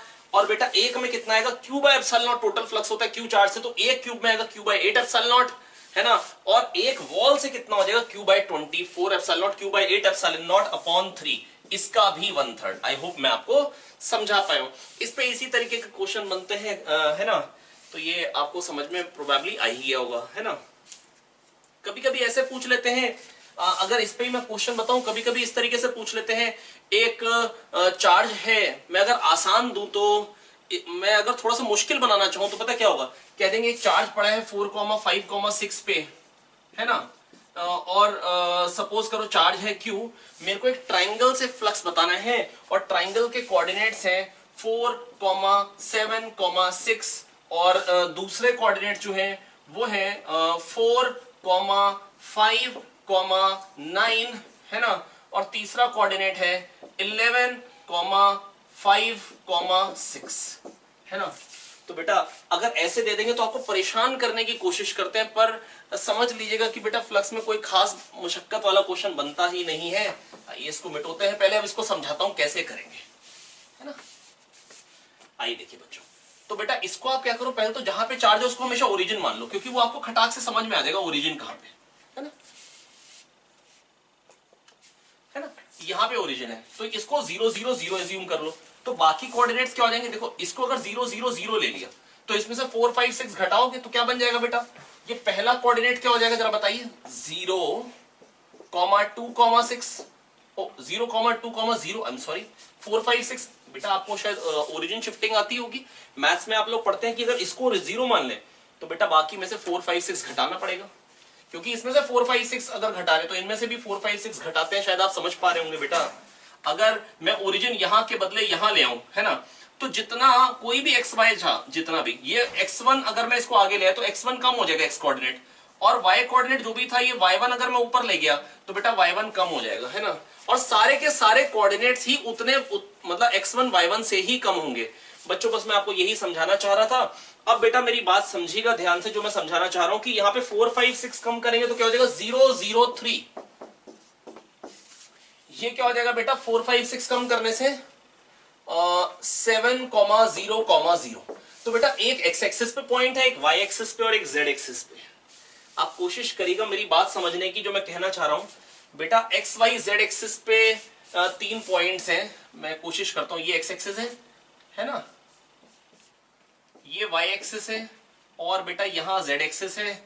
एक पॉइंट इस पे है, एक पॉइंट इस पे है, एक पॉइंट इस पे है, और ये बन गया ट्राइंगल, और यहां पे बेटा चार्ज है। अब बेटा 8 ऑक्टेंट्स होते हैं, एक ऑक्टेंट में कितना फ्लक्स आएगा इसके बारे में बात करना चाहता हूं। एक ऑक्टेंट में कितना फ्लक्स आएगा इसके बारे में बात करना चाहता हूं। कैसे बता सकता हूं बेटा, क्यू चार्ज है, टोटल फ्लक्स होगा क्यू बाय एप्सिलॉन नॉट। बेटा 8 ऑक्टेंट होते हैं ना, ये एक्स एक्सिस है मान लो, ये वाई एक्सिस और सपोज करो ये जेड एक्सिस, तो 8 पार्ट्स में बढ़ जाता है ना, 8 ऑक्टेंट्स आ जाते हैं, है ना। जैसे अगर एक्स वाई एक्सिस हो तो 4 क्वाड्रेंट होते हैं, अब जेड ऊपर निकल गया तो 8 हिस्से हो जाएंगे, है ना, ऊपर के भी 4 और नीचे के भी 4। तो एक ऑक्टेंट में कितना फ्लक्स आएगा वो इसी ट्रायंगल से पास होगा, Q by 8 epsilon naught will be the answer. इसी तरीके के क्वेश्चन बनते हैं, आसान आसान, मक्खन मक्खन, ठीक है। इसके बाद देखिए बेटा ये आ गया है एक और क्वेश्चन, क्वेश्चन नंबर 8, है ना। इसमें क्या है प्यारे बच्चों, कह रहे हैं इससे जो फ्लक्स जा रहा है वो क्यू बाय 4 एप्सिलॉन नॉट जा रहा है इस रिंग से, तो बताना है ए और आर में क्या रिलेशन होगा।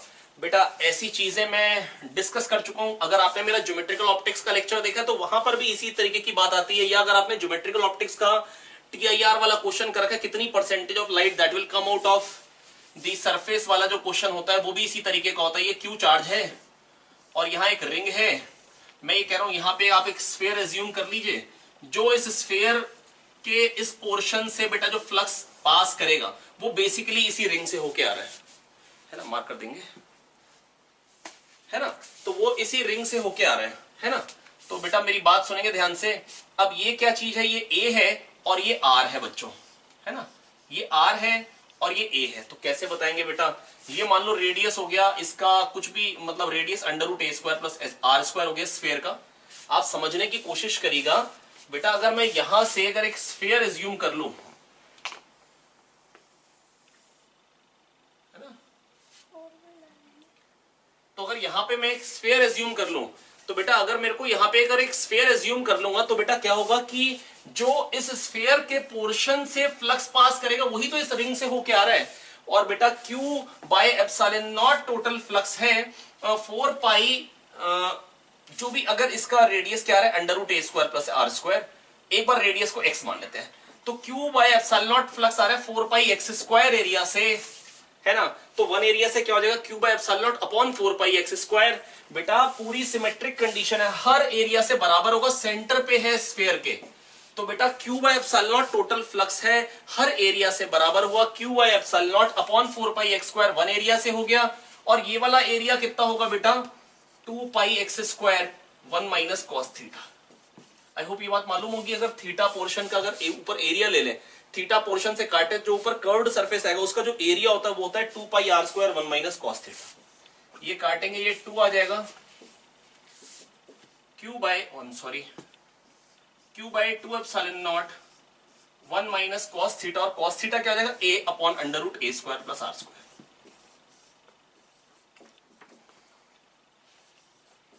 और अगर ये q बाय 4 एप्सिलॉन नॉट है तो आप a और r में रिलेशन बहुत आराम से यहाँ पे निकाल सकते हैं, है ना। मेरे हिसाब से मैं आपको ये समझा पाया हूं। और बेटा वैसे तो मैं आपको एक बात बताऊं तो मतलब कोशिश करिएगा ये ध्यान से समझने की। चलिए एक बार देख लेते हैं। बेटा ये तो मालूम होगा ही कि शायद ये 2 pi r square 1 minus cos theta theory में भी आपने जरूर पढ़ा होगा, है ना। आप तो भी ज्योमेट्रिकल ऑप्टिक्स भी पढ़ के आए हैं, है ना। तो बेटा ये थीटा पोर्शन से अगर मैं यहाँ पे एक पोर्शन, ये जो पूरा स्फीयर एक ऊपर जो ऊपर कटा, ये जो ऊपर अगर मैं पोर्शन निकाल लूं थीटा से काट के, तो इसका जो एरिया आता है वो होता है 2 pi r square 1 minus cos theta, where r is the radius of sphere, where r is the radius of sphere. तो बेटा बस मैं आपको ये कहना चाह रहा हूं, क्यू बाय 4 एप्सिलॉन नॉट इससे फ्लक्स पास कर रहे हैं, Q by epsilon not total flux होता है ना। 4 पाई आर स्क्वायर एरिया से पास कर रहा है, जो भी अगर आपने रेडियस को x मान ली तो 4 पाई एक्स स्क्वायर से इतना फ्लक्स है, 1 एरिया से ये हो गया, तो 2 pi x square 1 minus cos theta से कितना होगा into 2 pi x square 1 minus cos theta, ये 2 आ जाएगा। और बेटा कॉस थीटा पक्का है, हाफ ही आएगा यहाँ पे, तभी तो बेटा ये Q by 2 epsilon naught 1 minus half half, तभी तो क्यू बाय 4 एप्सिलॉन नॉट। तो बेटा कॉस थीटा हाफ कब होगा, जब थीटा 60 होगा। अब ये चीज क्या थी r, और ये चीज क्या थी a। अब tan 60 r बाय a, तो r equal to a root 3 is the answer. I hope बेटा मैं आपको समझा पाया हूं, ठीक है। बेटा यहां पर एक 9th क्वेश्चन में एक चार्ज पार्टिकल है माइनस क्यू, जो सॉलिड स्फीयर की मतलब सॉलिड स्फीयर में रखा है हमने, और वो कह रहे हैं एसएचएम कर रहा है, उसका टाइम पीरियड बताना है। प्यारे बच्चों मेरे को क्वेश्चन नंबर 9 में, हाँ मेरे को फ्रीक्वेंसी बतानी, सॉरी टाइम पीरियड नहीं बताना है, और एम्पलीट्यूड r से हमेशा छोटा है। कोई दिक्कत की बात नहीं बेटा, बहुत ही सिंपल है। बेटा जो फील्ड होती है, अगर आप वैल्यू भूल भी गए हैं बेटा, दो तरीके से आप याद करते हैं। अगर आप भूल गए तो भी मैं आपको याद दिलाता हूँ, अंदर डायरेक्टली प्रोपोर्शनल टू r होती है, बाहर inversely proportional to r square होती है, बाहर पॉइंट चार्ज की तरह होती है। और यहाँ पे जो सरफेस पे वैल्यू आती है वो के क्यू बाय आर स्क्वायर आती है ना। तो r पे के क्यू बाय आर स्क्वायर है, तो 1 पे क्या हो जाएगी अपॉन r। r पे अगर के क्यू बाय आर स्क्वायर है तो 1 पे क्या हो जाएगी upon r K Q by R cube, और x पे क्या हो जाएगी प्यारे बच्चों K Q X by R cube. r पे इतनी है तो 1 पे हो जाएगी K Q by R cube, x पे हो जाएगी K Q X by R cube, ठीक है। तो के Q X by R cube, बस बच्चों मैं आपको ये बताना चाह रहा हूं, ये x पे फील्ड है, तो के Q X by R cube. बेटा आप ऐसे बड़े simple, K Q by R square है r पे, तो 1 पे के Q by R cube, x पे के Q X by R cube. और अगर रो की फॉर्म में बोलते थे, rho x by 3 epsilon naught होती है ना। ये आगे क्वेश्चन एक आएगा जिसपे मैं आपको कायदे से ये बात क्लियर भी कर दूंगा एक बारी, लेकिन अभी बच्चों मैं आपको ये बताना चाह रहा हूं, rho x by 3 epsilon naught और K Q X by R cube, ये दो ही तरीके से बेटा हम फील्ड को लिखते हैं x डिस्टेंस पे, ठीक है। तो ये हो गई field into charge, force proportional to x आ गया, ठीक है बेटा। ये फील्ड है, field into charge, q into e, ये फोर्स हो गया, force proportional to x, restoring force proportional to x is equal to m omega square x। Omega निकालो, 2 पाई f के बराबर कर डालो, फ्रीक्वेंसी आ जाएगी ठाए से। आई होप आप लोग आगे सॉल्व कर पाएंगे। इसमें है सिग्मा चार्ज डेंसिटी है, q चार्ज है इस पे, m इसका मास है, l लेंथ है रोड की, है ना, ये पॉइंट मास है, और कह रहे हैं कितना मैक्सिमम एंगल ये डिफ्लेक्ट होगा। मान लो थीटा डिफ्लेक्ट हो जाएगा भैया, तो यहां आके ये रुक जाएगा।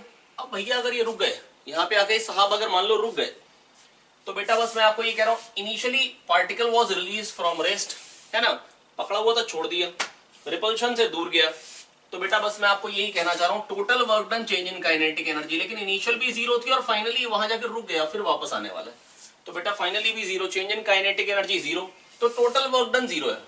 ऊपर क्या है, ग्रेविटी ने तो माइनस mgh वर्क करना है, माइनस mg। अब बेटा ये L है, ये L cos थीटा, ऊपर कितना गया L1 माइनस cos थीटा, ये माइनस mgh, ये ग्रेविटी का वर्क। और इलेक्ट्रिक फील्ड बेटा कांस्टेंट मैग्नीट्यूड है बेटा, सिग्मा बाय 2 एप्सिलॉन, मतलब जो फोर्स है वो कांस्टेंट है। अब बेटा कई बार ये बात चर्चा में आ चुकी है, अभी पिछले क्वेश्चन में भी डिस्कस करी है, एफ डॉट ds का इंटीग्रेशन जो आएगा, अगर फोर्स कांस्टेंट है तो छोटे छोटे डिस्प्लेसमेंट का इंटीग्रेशन क्या हो जाएगा बेटा, total displacement, this plus this vector, फिर प्लस दिस वेक्टर, फिर दिस वेक्टर, फिर ये फाइनली ये बन जाएगा। अब बेटा एफ डॉट ds, ये एफ डॉट एस आ गया, sigma bye 2 epsilon not dot S, है ना, sigma bye 2 epsilon naught into Q, ये हो गया force F dot S. Displacement in the direction of force क्या हो जाएगा, इसका ये वाला कंपोनेंट कितना आ जाएगा, फोर्स के डायरेक्शन में डिस्प्लेसमेंट क्या हो जाएगी, ये एल साइन थीटा। तो सिग्मा बाय 2 एप्सिलॉन नॉट ये हो गई फील्ड इनटू चार्ज, ये हो गया force into L sine theta, displacement in the direction of force, और इसको कर देंगे टोटल वर्क डन को 0 कर देंगे, और बहुत ही शानदार तरीके से आपके पास थीटा निकल के आ जाएगा बच्चों। बेटा मैं फिर बता दे रहा हूं, अगर ऐसे गया है, ये छोटी छोटी डिस्प्लेसमेंट्स हैं, दिस प्लस दिस हो जाएगा दिस, प्लस दिस हो जाएगा दिस, प्लस दिस हो जाएगा दिस। अब बेटा एफ इधर को लग रहा है, एफ डॉट डीएस का इंटीग्रेशन वो हो गया एस वेक्टर, तो हो जाएगा याला, ये component of displacement in the direction of force into force, तो बेटा वो बन जाएगा एल साइन थीटा। आई होप मैं आपको समझा पाया हूं। ये टोटल वर्क डन को 0 करना है। अब यहां से क्या बन के आ गया, sigma Q L by sine theta को लिखने वाला हूं मैं 2 sine theta by 2 cos theta by 2। अब मन में आ रहा हुआ ऐसा क्यों कर रहे हैं, मेरा मन बेटा क्योंकि मेरे को 1 minus cos theta 2 sine square theta by 2 दिख रहा है,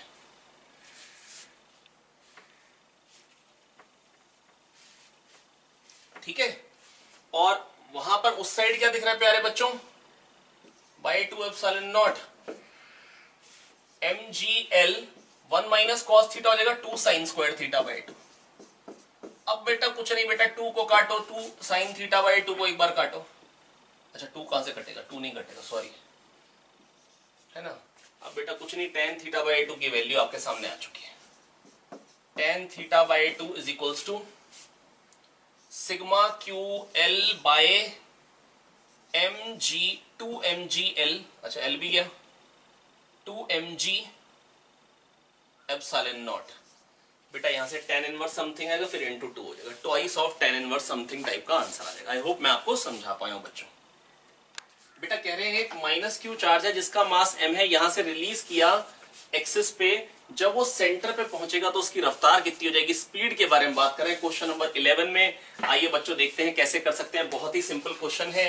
बेटा किसी भी x डिस्टेंस पे पहले तो बताइए पोटेंशियल कितना होता है, किसी भी x डिस्टेंस पे, सॉरी अगर रेडियस जो क्वेश्चन में दिया है, मेरे को r दिया है या a दिया, r दिया है ना, तो बेटा तो यहां पर बेटा हर एक पॉइंट से जो डिस्टेंस होगा ना बेटा, एक्चुअली रिंग की एक्सिस का मतलब ये हुआ यहाँ पे, तो r x under root r square plus x square, r x under root r square plus x square, हर एक पॉइंट से डिस्टेंस बच्चों सेम है। तो मैं बस आपको इतना कहना चाह रहा हूं, जो पोटेंशियल होगा k q upon under root r square plus x square, k d q upon under root r square plus x square का integration, k q upon under root r square plus x square. तो infinity पे बेटा x infinity पे value क्या हो जाएगी 0, और x equal to 0 पे क्या हो जाएगी के क्यू बाय आर, है ना। तो यहाँ पे 0 है पोटेंशियल, यहाँ पे के क्यू बाय आर है ना। अब बेटा पोटेंशियल एनर्जी क्या हो जाएगी, यहाँ पे पोटेंशियल एनर्जी भी यहाँ पे 0 हो जाएगी, और यहाँ पे potential into charge minus k q square by r हो जाएगी, क्योंकि चार्ज माइनस क्यू है जिसको छोड़ रहे हैं, ठीक है। पोटेंशियल इनटू चार्ज, ये आ गई यहाँ की potential energy. Decrease in potential energy work, 0 minus minus k q square by r, k q square by r हो जाएगा वर्क, और वर्क क्या हो जाएगा बेटा change in kinetic energy half m v square. आप बड़े आराम से यहां से रफ्तार निकाल लेंगे।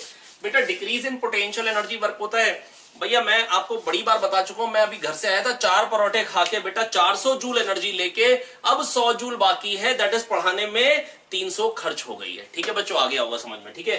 तो डिक्रीज इन पोटेंशियल एनर्जी, यहां पे इन्फिनिटी पे 0, यहां पे के Q by r into minus q गई potential energy, into minus q गई potential energy, decrease in potential energy equals to half m v square, work done equal to change in kinetic energy.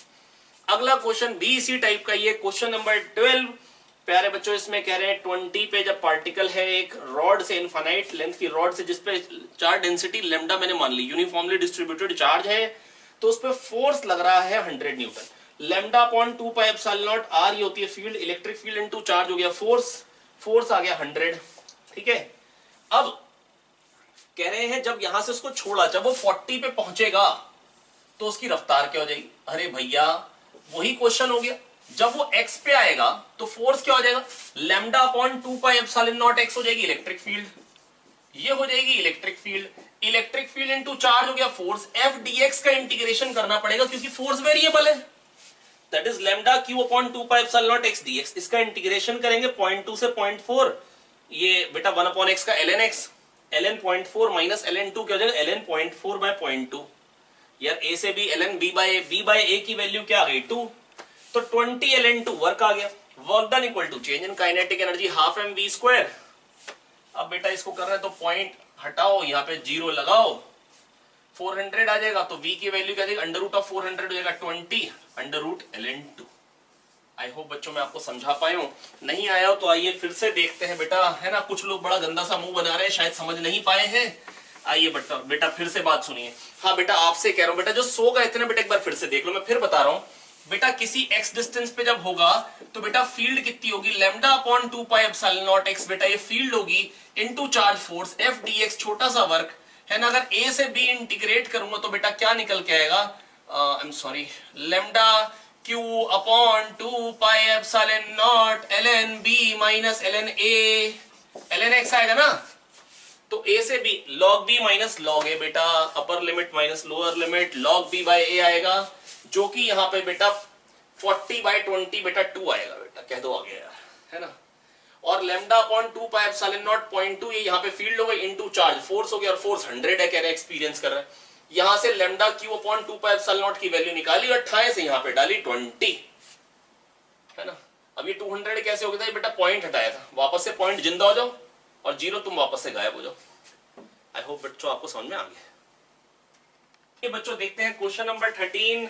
इस configuration से इस configuration तक ले जाने के लिए प्यारे बच्चों पूछा है हमसे वर्क डन। आइए निकालते हैं वर्क डन बेटा। वर्क डन बेटा क्या होगा बेटा, पहले भी सिस्टम रुका हुआ था, बाद में भी रुका हुआ है, और बेटा एक्सटर्नल एजेंट जब भी आएगा तो बेटा सिस्टम की टोटल एनर्जी बढ़ेगी, काइनेटिक एनर्जी में चेंज आया नहीं है। तो जो भी एक्सटर्नल एजेंट वर्क करेगा, एक्सटर्नल एजेंट का वर्क, मैं टोटल वर्क डन नहीं कह रहा हूं, मेरी बात सुनिएगा बहुत ध्यान से। एक्सटर्नल एजेंट का work done is equals to change in total energy, but kinetic energy में कोई चेंज नहीं है और कोई नॉन कंजर्वेटिव फोर्स नहीं कि थर्मल एनर्जी का प्रोडक्शन हो, इसलिए एक्सटर्नल एजेंट का work is equals to change in potential energy. बेटा अगर इंटरनल फोर्सेस होते तो टोटल एनर्जी में कोई चेंज नहीं आता है, एक्सटर्नल एजेंट आता है तो ही टोटल एनर्जी को चेंज कर पाता है। अगर पॉजिटिव वर्क करेगा तो टोटल एनर्जी को बढ़ा देता है और नेगेटिव वर्क करेगा तो टोटल एनर्जी को घटा देता है। बेटा मैं कई बार आपको बता चुका हूं, मेरे पिछले लेक्चर्स आप लोग देखें है ना, तो आपको चीजें ज्यादा अच्छे कनेक्ट कर पाएंगे आप लोग, अगर नहीं क्लियर हो रही है तो। बेटा एक स्प्रिंग मास सिस्टम है, ऑसिलेट कर रहा है, कभी पोटेंशियल, कभी काइनेटिक, कभी मिक्सचर, लेकिन total mechanical energy is conserved. अगर वहां आ जाए फ्रिक्शन, है ना, तो क्या होगा, हल्के हल्के रुक जाएगा। तो total mechanical energy is decreasing but thermal energy is increasing, but the some is constant. लेकिन अब सोचो कोई हाथ से पकड़ के हिलाने लग जाए उसको लगातार, स्प्रिंग मास सिस्टम को, तो क्या होगा प्यारे बच्चों, तो टोटल एनर्जी बढ़ने लग जाएगी। तो टोटल एनर्जी बढ़ने लग जाएगी। टोटल एनर्जी कब चेंज हुई, टोटल एनर्जी तब चेंज हुई बच्चों जब एक्सटर्नल एजेंट आया, जब एक्सटर्नल एजेंट आया। ठीक है बच्चों, आई होप मैं आपको समझा पाया हूं। टोटल एनर्जी तो तभी चेंज होगी जब एक्सटर्नल एजेंट आएगा। ठीक है, तो बेटा ये आ गया, टोटल एनर्जी तो तब चेंज होगी जब एक्सटर्नल एजेंट वर्क करेगा, ये समझ में आ गया। और जब काइनेटिक एनर्जी में चेंज नहीं आ रहा है तो बेटा चेंज इन पोटेंशियल एनर्जी, क्योंकि नॉन कंजर्वेटिव भी नहीं है, हीट तो आने नहीं वाली। अरे बोलो आया यार, अरे बैठे हो मुंह उठा के यार, ध्यान से देखो।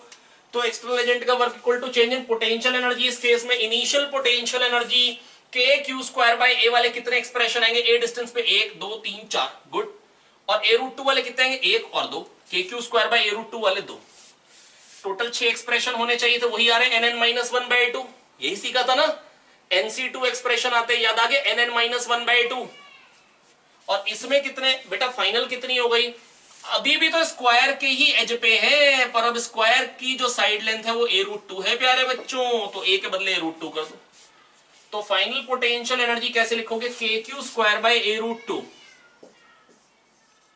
ऐसे कितने एक्सप्रेशन हैं, ऐसे एक्सप्रेशन है 1 2 3 4, वेरी गुड, प्लस, और 2a डिस्टेंस वाले कितने, 2, ट्वाइस ऑफ के क्यू स्क्वायर बाय, अरे छोटा क्यों बना यार, ट्वाइस ऑफ के क्यू स्क्वायर बाय 2a, अरे 2a लिखना है भाई, वेरी गुड। तो यहां से फाइनल पोटेंशियल एनर्जी आ गई, बस बेटा final minus initial potential energy is the answer. I hope मैं आपको समझा पाया, थैंक यू। अगला क्वेश्चन करते हैं, आगे बढ़ते हैं। वेरी गुड बेटा, question number 24 straight objective type का यही था जो क्वेश्चन नंबर 14 एक्सरसाइज 1 का है। फिर से सेम क्वेश्चन, मिनिमम डिस्टेंस। तो बेटा दो तरीके बताए थे, फिर से बता देता हूं। बेटा जब ये इसके पास फेंका, इन्फिनिटी से फेंका इसको v स्पीड से, है ना, किसी ने बहुत दूर देश से, पता नहीं कौन फेंक रहा है इन्फिनिटी से, पर फेंक रहा है। तो प्यारे बच्चों जब ये करीब आएगा तो इस पे फोर्स आगे आएगा, इस पे फोर्स पीछे आएगा, total force zero, total force zero. बोलो total force zero, momentum conserve होगा। और जब तक इसकी रफ्तार इससे ज्यादा होगी, क्योंकि जब ये पास आएगा तो ये भी चलने लगेगा, पर जब तक ये तेज चलेगा और ये हल्के डिस्टेंस कम होता जाएगा। और प्यारे बच्चों मिनिमम तो तब होगा जब दोनों की वेलोसिटी बराबर हो जाएगी, मान लो v डैश हो जाएगी। कह दो आया, है ना।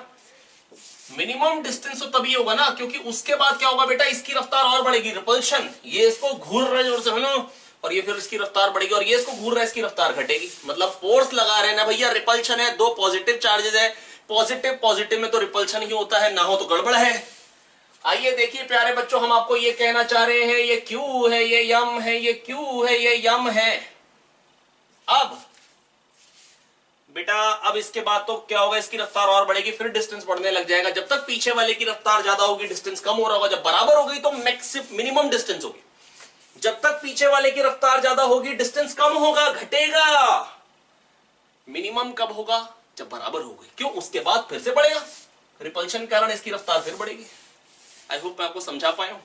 तो बेटा टोटल फोर्स जीरो है, मोमेंटम कंजर्वेशन लगाइए 2mv प्लस जीरो, इसका मोमेंटम जीरो, और finally 2mv dash, v dash v by 2। Loss in kinetic energy equals to gain in potential energy, half mv square minus half 2m। 2m नहीं लिखा जा रहा भाई, क्या कर रहा है, v by 2 square. Loss in kinetic energy equal to gain in potential energy kq square by d। बोलो आया बच्चों, शाबाश, वेरी गुड। यहां से d निकाल लेंगे, है ना। अरे कह दो आ गया यार, है ना। अच्छा, अगर इसको मैंने आपको दो तरीके बताए थे। मैंने कहा था total kinetic energy is total kinetic energy with respect to centre of mass plus kinetic energy of centre of mass. ये होता है half m1 m2 upon m1 plus m2 into v relative square v1 minus v2 square plus half total mass into vc square. ये part तो constant ही रहेगा, इसमें कोई change नहीं आएगा। क्यों, क्योंकि total force zero, acceleration of centre of mass zero, velocity of centre of mass constant. बोलो आया। और v रिलेटिव जो था वो पहले v माइनस जीरो था और बाद में v dash minus v dash zero हो गया। तो ये वाला पार्ट ही है जो काइनेटिक एनर्जी का, ये वाला पार्ट ही है जो पोटेंशियल एनर्जी में कन्वर्ट हुआ है। इसमें तो कोई चेंज आने का नहीं, इसमें तो कोई चेंज आने का नहीं, ठीक है।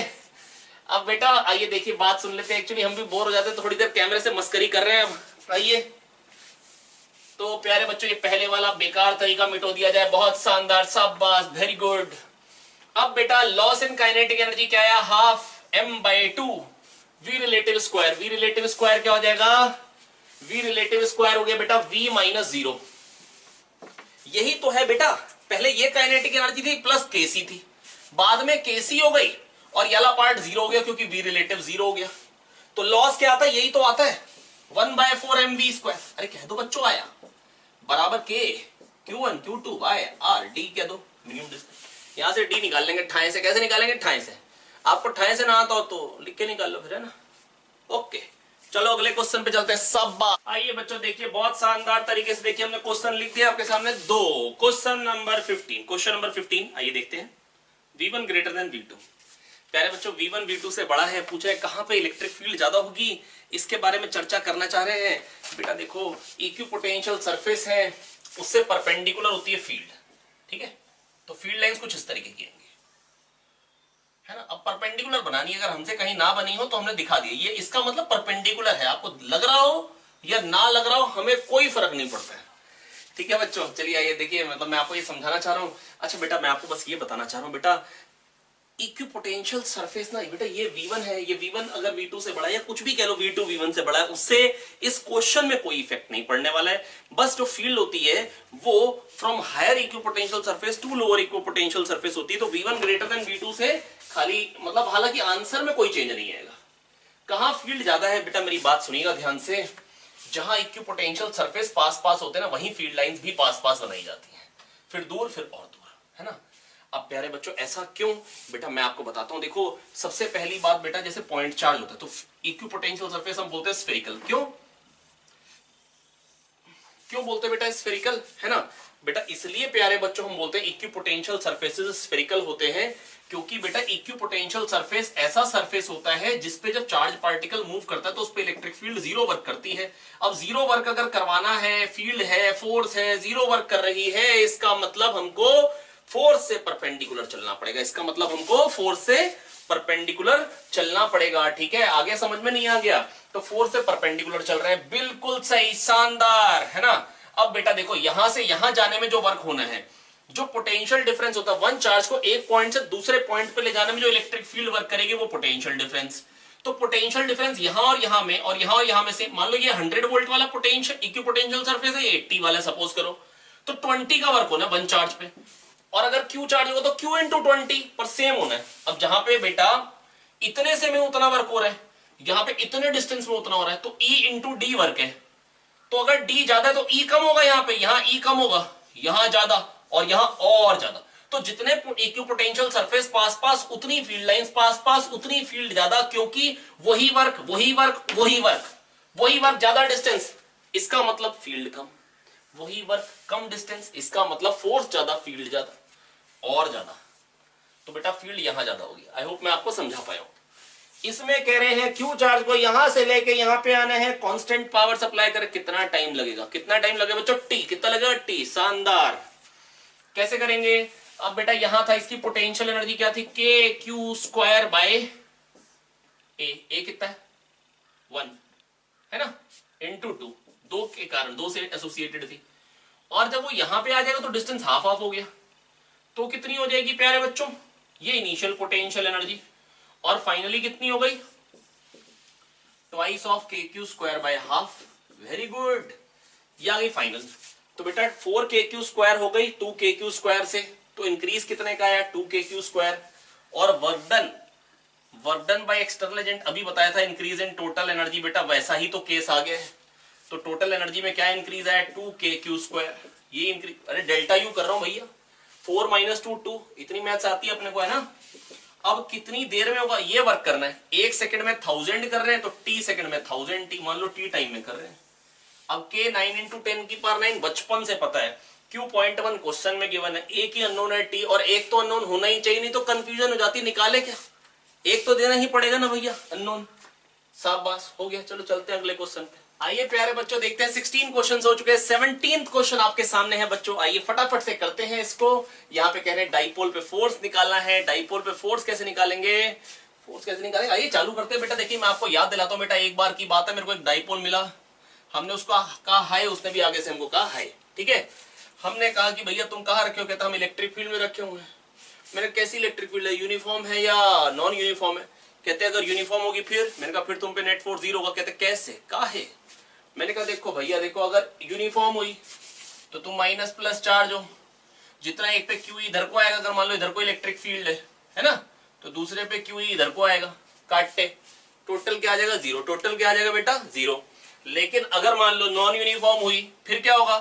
फिर होगा कि एक पे ज्यादा भी आ सकता है ना। मान लो यहाँ पे इलेक्ट्रिक फील्ड E2 है और यहाँ पे E1 है, तो इस पे QE2 आ जाएगा, है ना, और इस पे QE1 आ जाएगा। बिल्कुल सही। अब चेंज आ गया कुछ, अब नेट फोर्स क्या आ जाएगा? Q। और मान लो अब ये बेटा छोटा डाइपोल होता तो इलेक्ट्रिक फील्ड में वेरिएशन तो आएगा पर उतना ज्यादा नहीं होगा, तो इसको हम कह सकते हैं DE। क्या कह सकते हैं प्यारे बच्चों? DE। फिर किसने कहा कि इस डाइपोल की लेंथ क्या है? हमने कहा मान लो DX है, छोटा सा ना DX। तो किसी ने कहा DX से मल्टीप्लाई डिवाइड करो। मैंने कहा क्यों? कहते मजा आएगा। तो मैंने कहा मजा आएगा तो करो। और QDX अचानक से क्या हुआ? Q और DX ने शादी कर दी और बन गए P। मैंने कहा कैसे?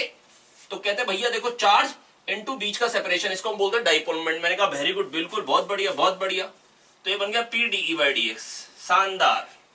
तो PdE/dx बेटा ये आ गया फोर्स। अब बेटा कुछ लोग माइनस PdE/dx कहते हैं, डायरेक्शन खुद से देख लेंगे, प्लस माइनस में ज्यादा झोल नहीं है भैया। देखो PdE/dx निकल के आ गया, ठीक है। कैसे किया बेटा? आपको समझाया।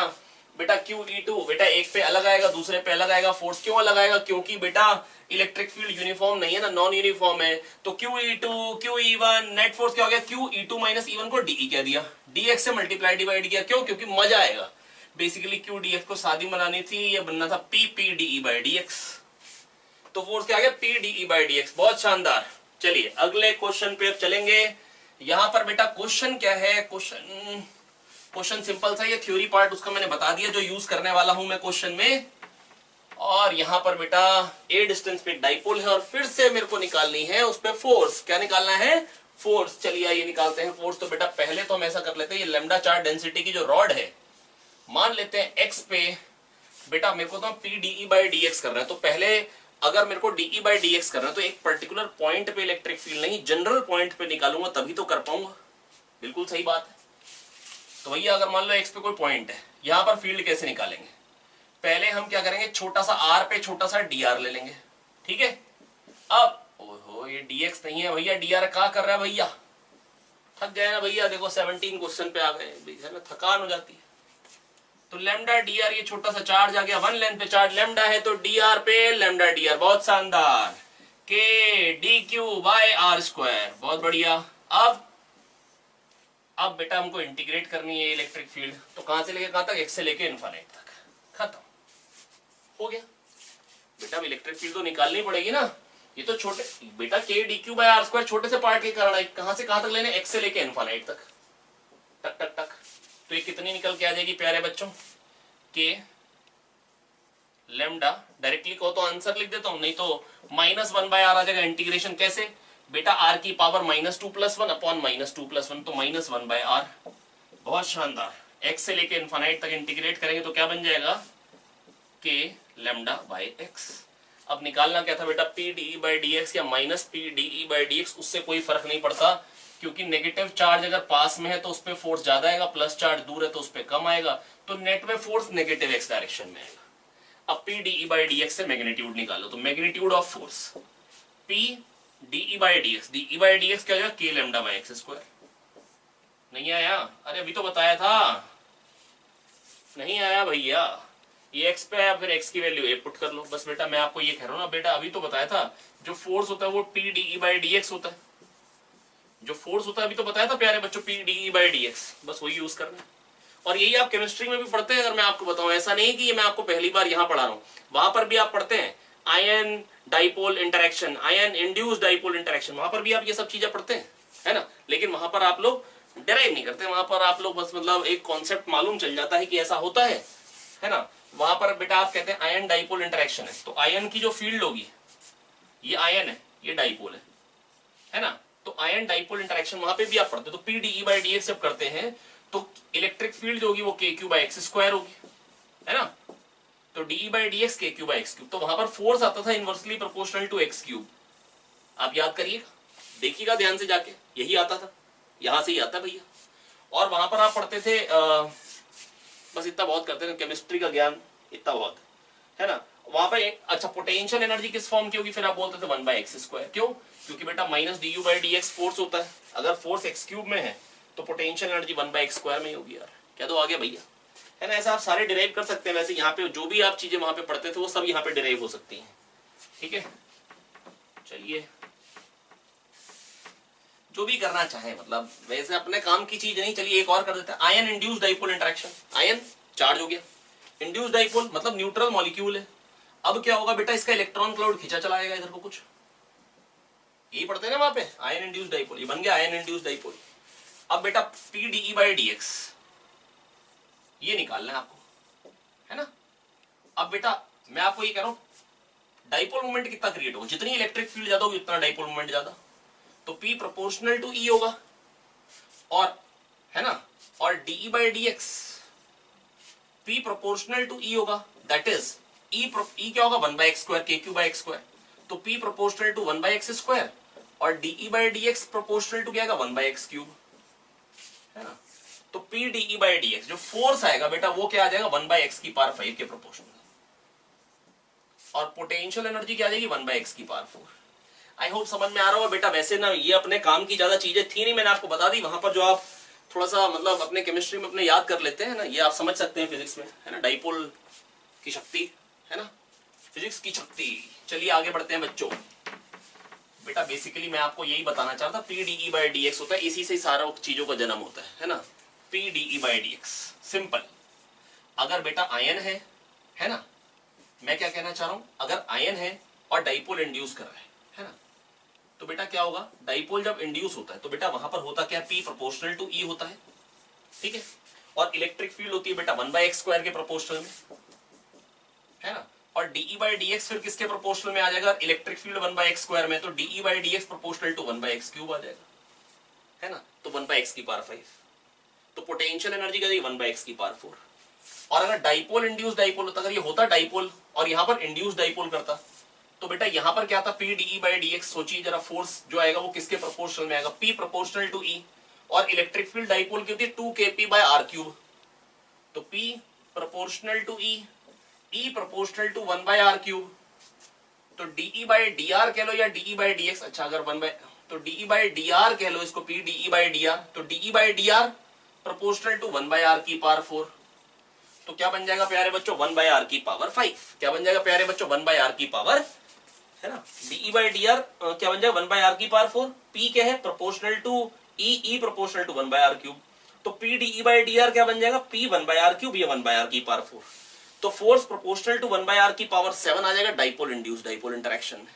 आई होप समझ में आ रहा होगा बच्चों, बहुत शानदार, है ना। इस तरीके से आप बेटा कर सकते हैं, ये बहुत ही आसान है, हर तरीके की चीजें डिराइव हो सकती हैं जो भी आप केमिस्ट्री में पढ़ते हैं, लंडन डिस्पर्जन फोर्सेस। आइए बच्चों देखते हैं, अब थोड़ा सा आगे बढ़ते हैं प्यारे बच्चों। बस मैं आपको यही समझाना चाह रहा हूं प्यारे बच्चों की, अगर मान लो इस पे एक और क्वेश्चन बनाऊं तो ऐसा बन सकता है, जैसे ये थोड़ा सा बेटा कन्वेंशनल होता है, आपको मालूम होना चाहिए, रिंग है, कह देंगे उसकी एक्सिस पे एक शॉर्ट डाइपोल है, उस पे 4 0 लग रहा है, तो बताओ वो कहां पे रखा है। तो बेटा देखो मेरी बात सुनो ध्यान से, P DE by D r होता है, P DE by d x कह लो, फोर्स है।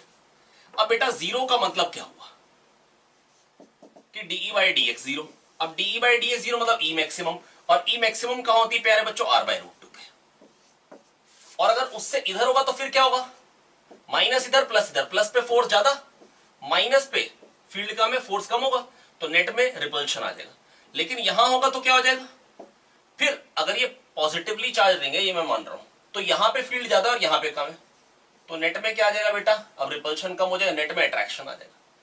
और एक ऐसा पॉइंट आएगा r/√2 जहां पे क्या आएगा, नो रिपल्शन नो अट्रैक्शन। तो कई बार बेटा अपने को क्वेश्चन मिलता है कि अगर डाइपोल है ना, एक इलेक्ट्रिक फील्ड में रखा है और उस पर फोर्स 0 लग रहा है, तो बेटा इसका मतलब इलेक्ट्रिक फील्ड का या तो मैक्सिमा होगा या मिनिमा होगा, खत्म बात बेटा, ऐसे सोच लेना होता है। आई होप आप लोग सोच पाएंगे, है ना। तो P DE by d x, P DE by d x, है ना। और डिटेल में जा सकता हूं थोड़ा सा इसमें, लेकिन अभी एक बार ऐसा करते हैं, शीट डिस्कशन कंप्लीट करते हैं, पूरा थ्योरी पार्ट ओपन नहीं करना चाह रहा हूं, ठीक है।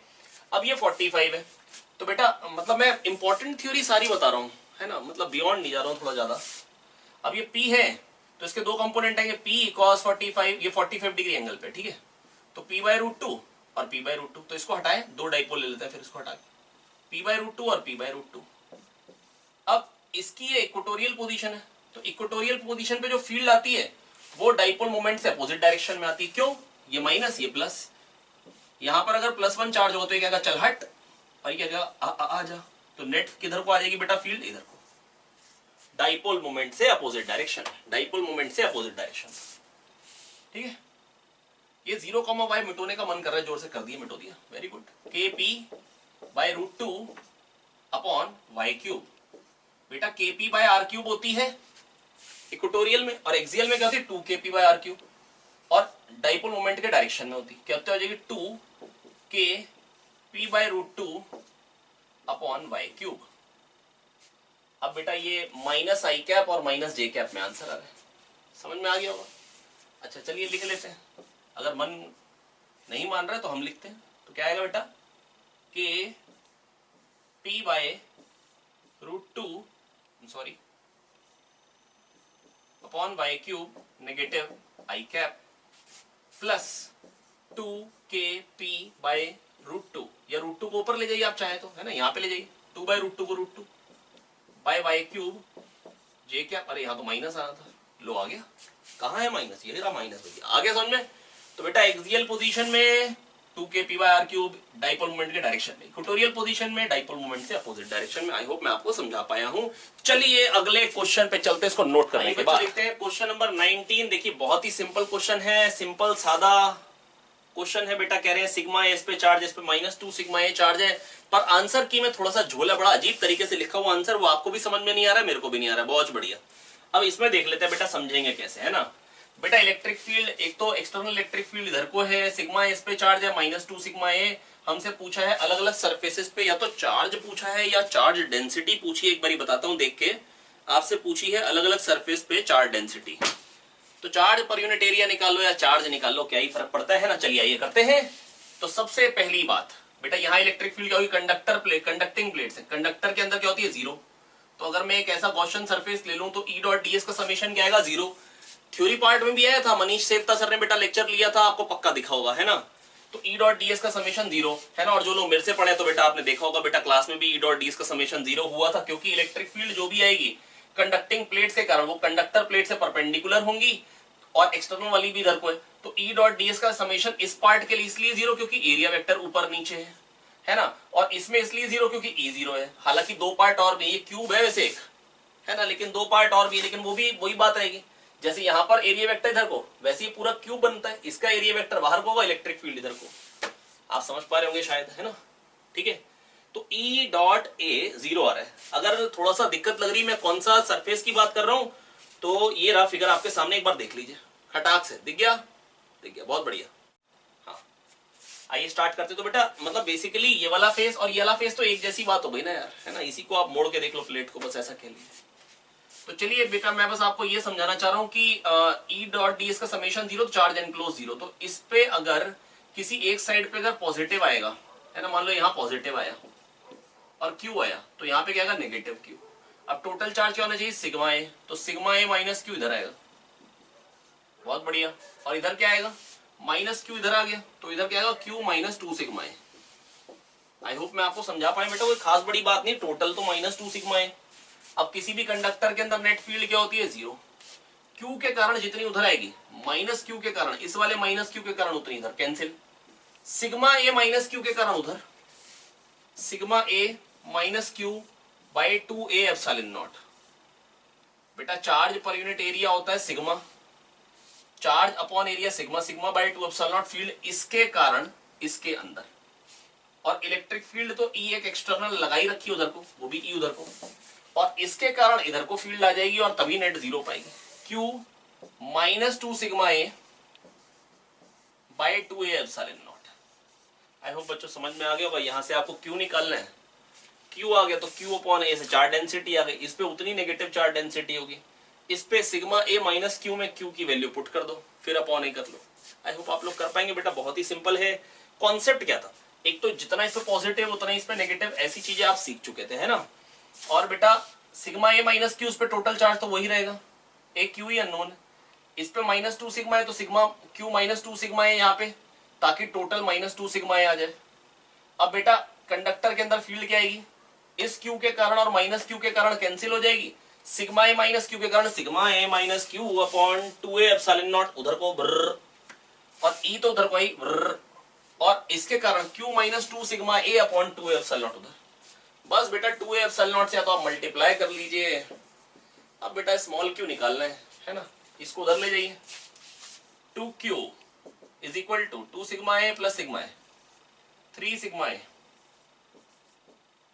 Plus 2e a epsilon naught, है ना। अब बेटा आपको Q अपॉन A करना है, सिग्मा निकालना, निकाल लीजिए। जो भी आपको करना है बड़े आराम से करते चले जाइए, है ना। आई होप आपको समझ में आ गया होगा। चारों सरफेसेस का निकलवाना है, मेरे से निकलवाना, तो आइए देखिए।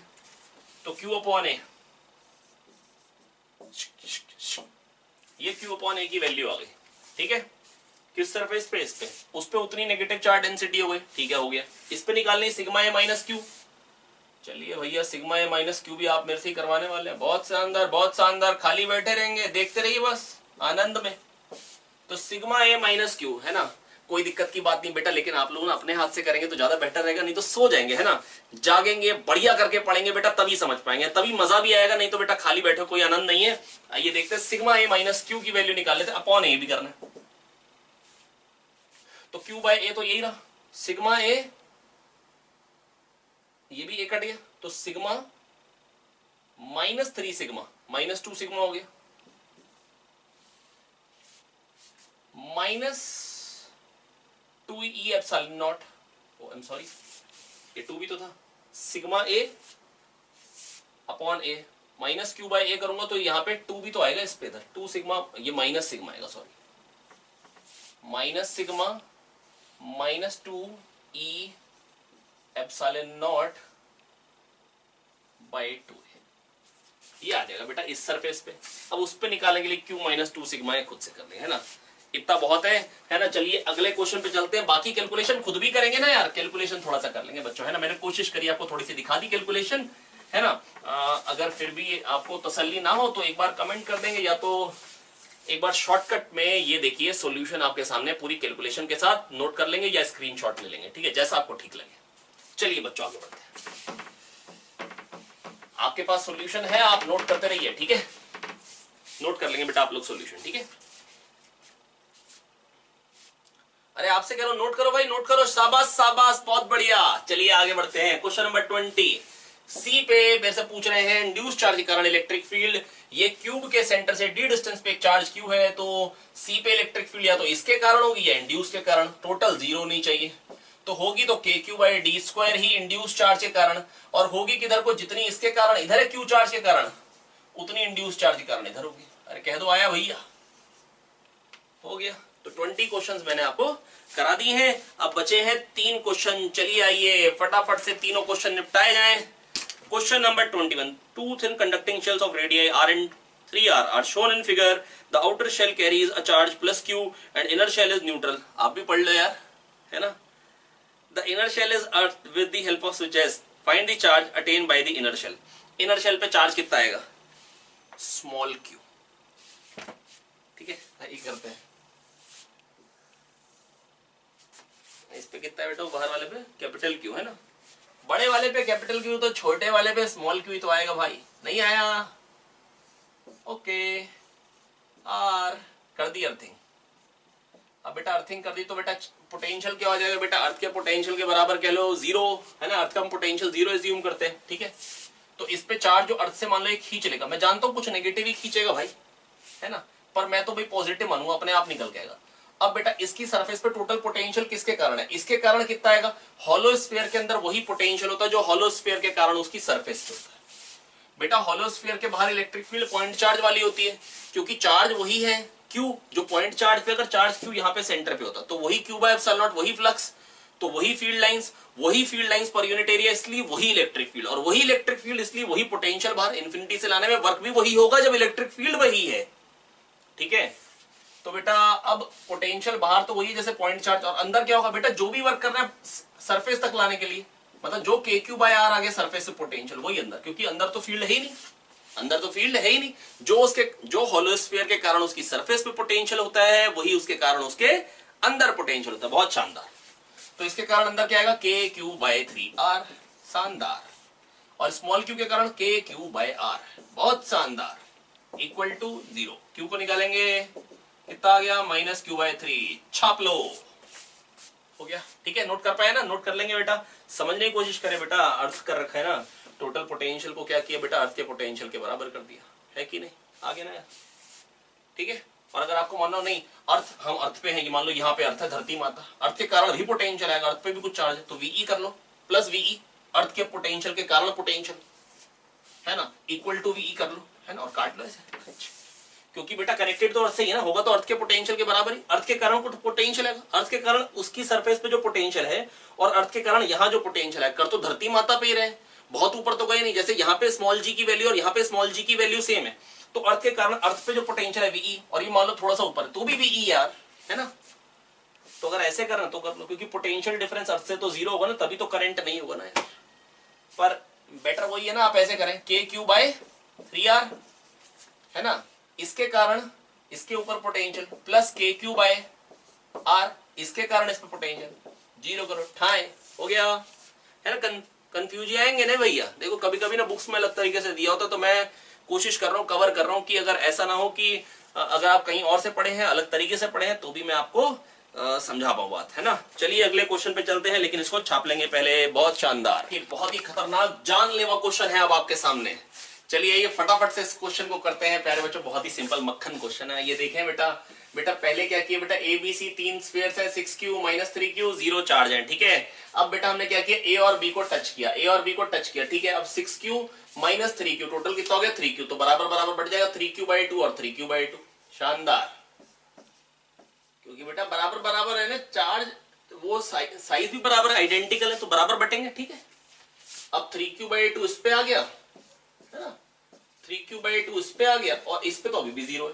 अब ए और सी को टच कर रहे हैं, तो क्या हो जाएगा बेटा, 3q/2 टोटल है, बढ़ जाएगा दोनों में 3q/4, मतलब कंडीशन क्या हो गई, अब ए पे 3q/4 हो गया, ठीक है, सी पे 3q/4 हो गया, और बी पे कितना है बेटा 3q/2। उसको तो कुछ टच नहीं किया ना अभी पहली कंडीशन बेटा ए और बी को टच किया, 6q - 3q 3q बराबर बराबर बढ़ गया, 3q/2 और उस पे 0 ही है।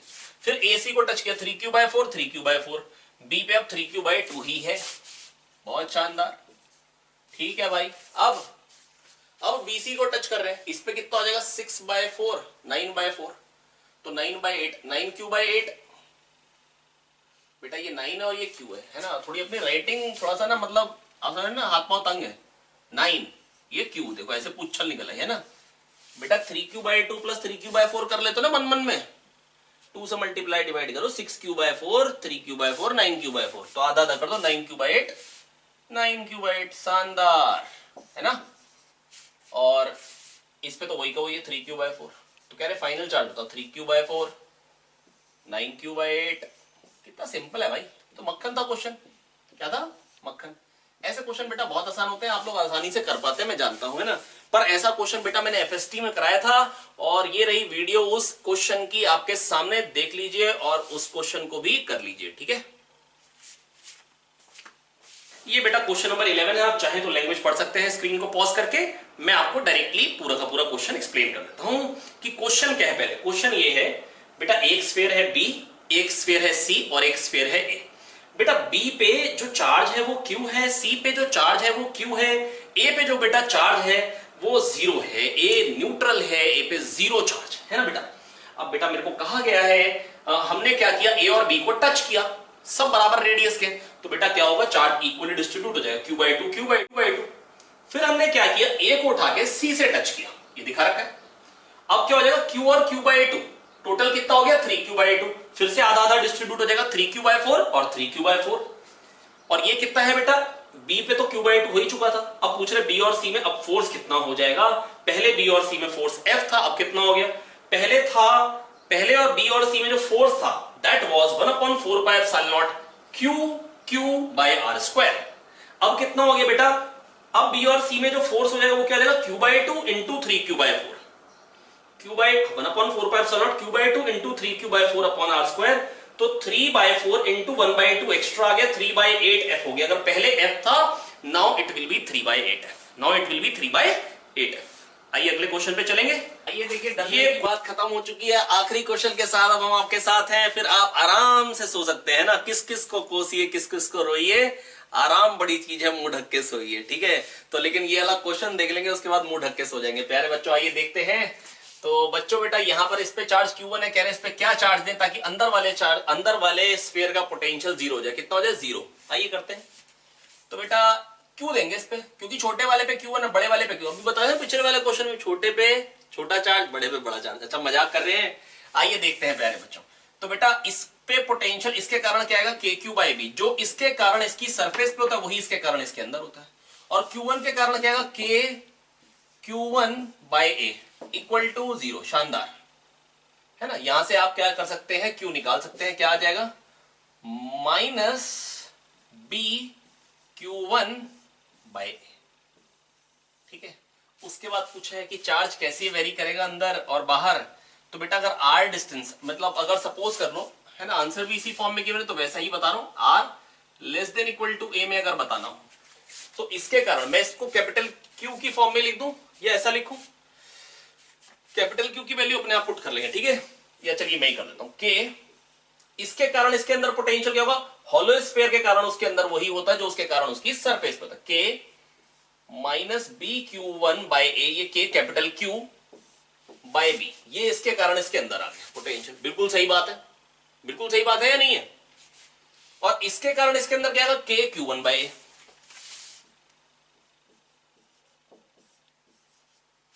ये हो गई बेटा पहली बात, है ना। और बेटा अगर इसकी सरफेस में पोटेंशियल जीरो किया तो इसके अंदर तो जीरो होगा ही होगा। अरे भैया अगर इसकी सरफेस पे जीरो, अंदर तो इसके फील्ड जीरो ही होगी ना यार, अंदर तो इसके फील्ड जीरो है, तो जो पोटेंशियल यहां पे वो तो जीरो ही आना था। आप कैलकुलेट करेंगे तो जीरो ही मिलेगा। अब ए से बी के बीच में कैसे वेरी करेगा, कहां लिख दें, यहां लिख देते हैं, ठीक है। R greater than a and less than equal to b ले लेते चलिए। तो बेटा क्या ए से, अब यहां पर क्या हो जाएगा, इसके कारण तो ऐसे जैसे पॉइंट चार्ज की तरह के क्यू वन बाय आर, है ना, आर डिस्टेंस पे बताना है तो, लेकिन आर ए से बी के बीच में, प्लस इसके कारण क्या आएगा, k capital q minus b q one by a upon b. बेटा इसके कारण इसके अंदर तो वही होगा ना जो इसके कारण इसकी सरफेस पे, के कैपिटल क्यू बाय बी। और आर ग्रेटर देन बी पे क्या आएगा, वो यहां पे मैं लिख देता हूं, k q one plus capital q की वैल्यू क्या है, minus b q one by a, k capital q, k q one plus q two upon r. बेटा बाहर तो पोटेंशियल वही होगा, दोनों के दोनों पॉइंट चार्ज की तरह एक्ट करेंगे। हॉलो स्फीयर के बाहर पोटेंशियल वही होता है जो उसके कारण उसके, और जो पॉइंट चार्ज के कारण होता है। तो के q one by r plus k capital q by r, तो के q one plus capital q by r. I hope बच्चों मैं आपको समझा पाया हूं। बच्चों मैंने अपनी तरफ से पूरी कोशिश करी कि मैं आपको अच्छे से समझा पाऊं, पर बेटा मजा तभी है जब आप भी साथ में रेसिप्रोकेट करें। मैं आपको सीरियसली कह रहा हूं बेटा, कैमरे के सामने खड़े होकर पूरा टाइम हम लोग बातचीत कर रहे हैं, कोशिश बस यही कर रहे हैं कि आपका अच्छा रिजल्ट आ जाए, इसलिए ही यहाँ पे मेहनत चल रही है लगातार। बेटा कोशिश बस आप भी करेंगे, थोड़ी सी मेहनत करते रहे, तभी मजा भी आएगा जब आपका शानदार सा रिजल्ट आ जाएगा। सबसे ज्यादा मजा आपको आएगा, हाँ हम भी खुश हो लेंगे कि हमारे बच्चों का अच्छा रिजल्ट आ गया है। तो बेटा मेहनत करते रहिए, आगे बढ़ते रहिए, ऑल दी बेस्ट। और नेक्स्ट वीडियो में फिर से मुलाकात होती है। थैंक यू बच्चों।